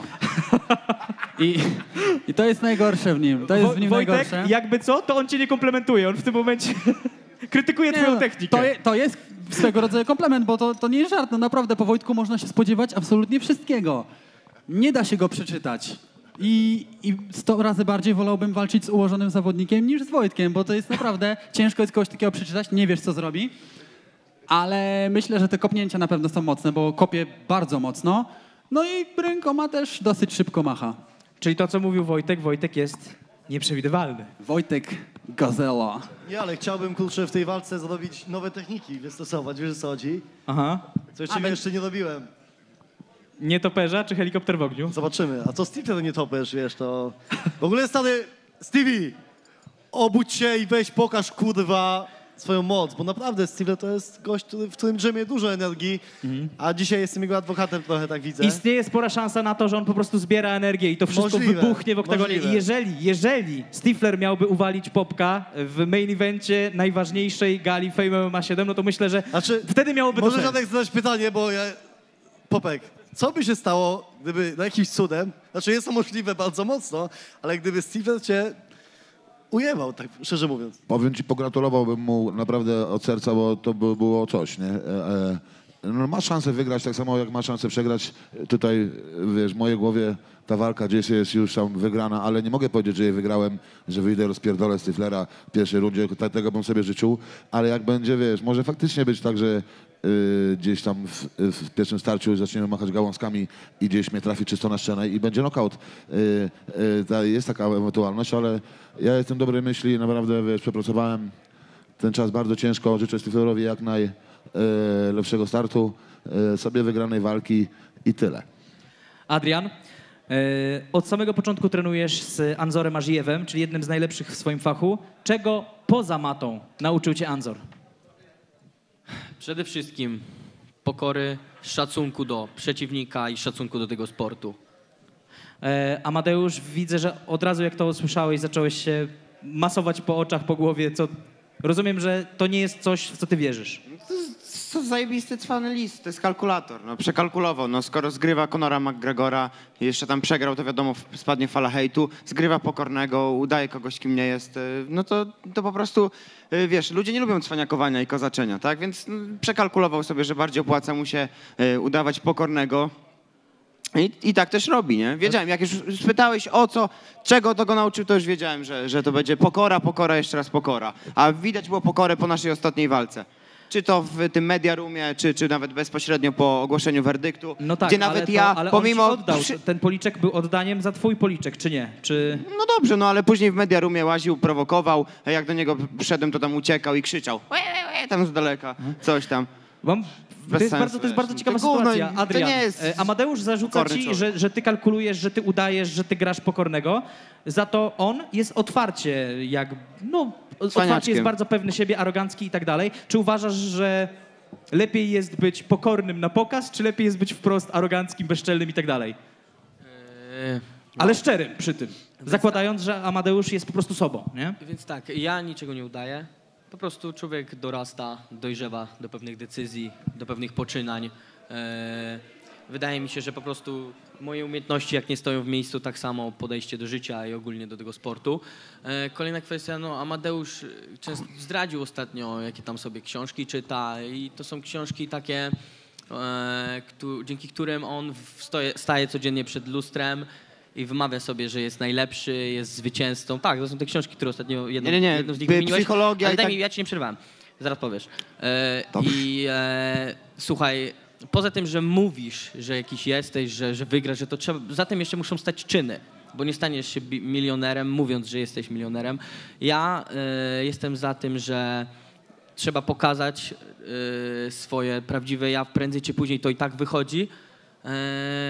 Wydaje mi się, że to, co kiedyś pokazywałem, to nie byłem ja do końca, a teraz przez ten cały okres, kiedy zderzyłem się z rzeczywistością, że to nie ja jestem panem świata, że to nie ja jestem najlepszy, zauważyłem, że są ważniejsze aspekty niż kozaczenie, a wydaje mi się, że Amadeuszowi tego brakuje i przydałoby mu się to.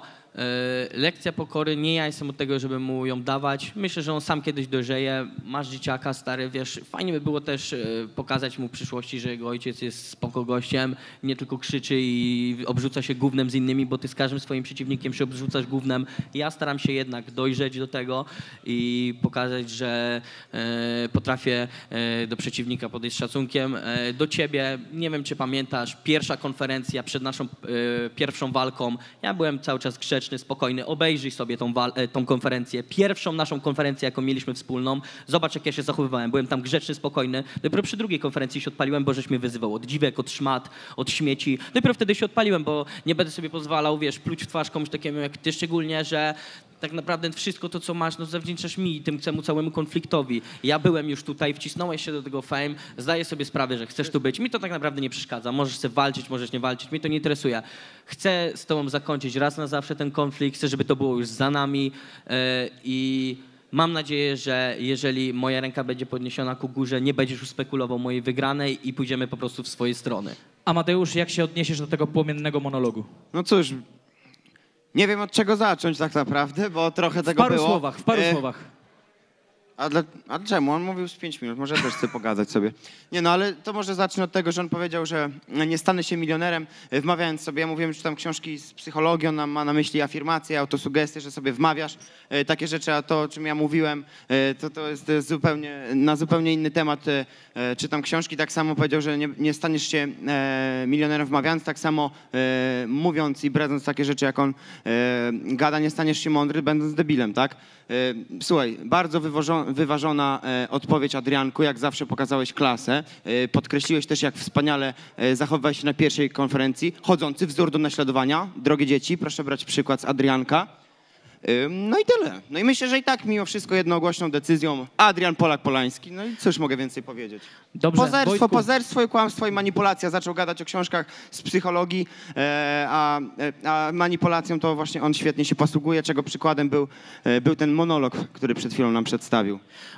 Wojtku, dostaję masę próśb o to, żebyś zrobił face to face z Dawidem. I pytanie, czy właśnie w taki sposób zakończymy ostatnią część konferencji. To jest walka, która dołączyła do karty niedawno. Jest to naprawdę mega ważny pojedynek i chcielibyśmy to zobaczyć. Wojtku, twoja decyzja. Chciałem zobaczyć tutaj różnicę wzrostu, więc chociaż ty jesteś na takich butach, Dawid, jeszcze się... Zawsze o tych butach mi pierdolisz, no odczep się w końcu. Jeszcze te buty, jeszcze sobie dołożyć, jeszcze więcej, żeby rywal miał gorzej. Dobrze, no w takim razie prosimy panów ochroniarzy i lecimy z face to face'em w takim razie. Wojciech Gola kontra Dawid Malczyński. O tak.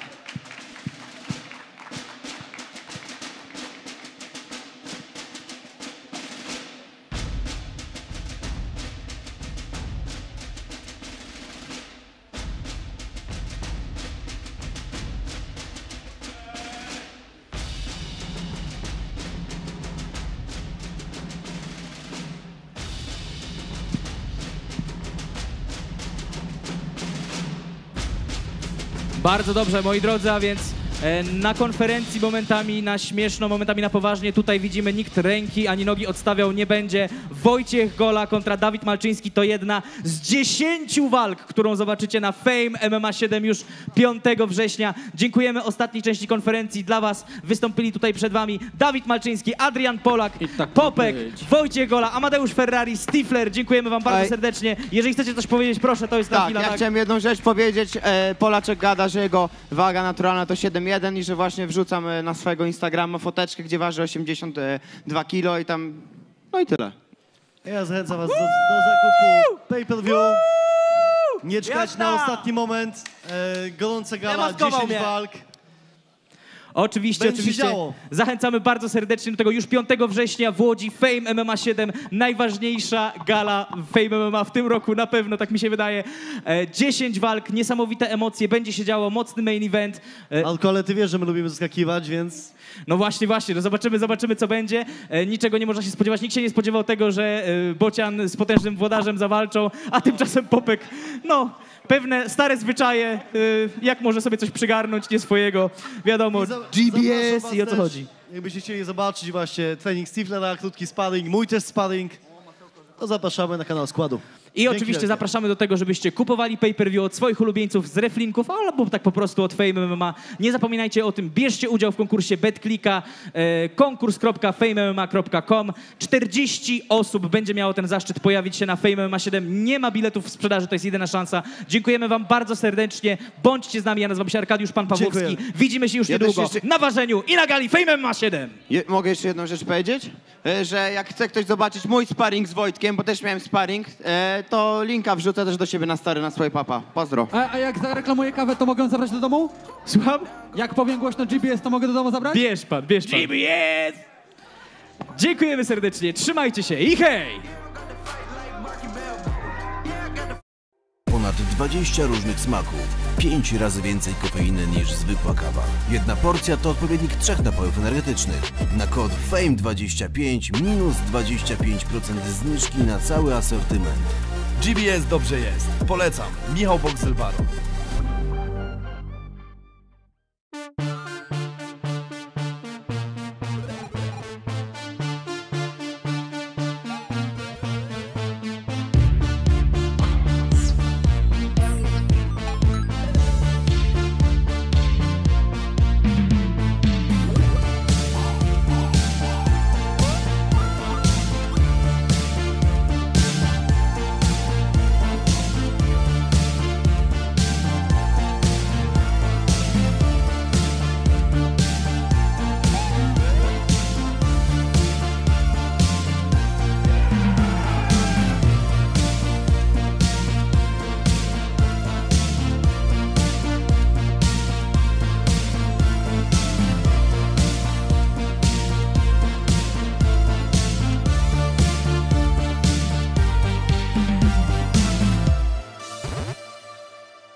Herbuś, niesłusznie skazany. Chester, niesłusznie skazany. Odwiedź zoodoptuj.pl. Znajdziesz tu listę psów i kotów aktualnie przebywających w schroniskach. Zoodoptuj.pl. Czytał Arkadiusz Pan Pawłowski.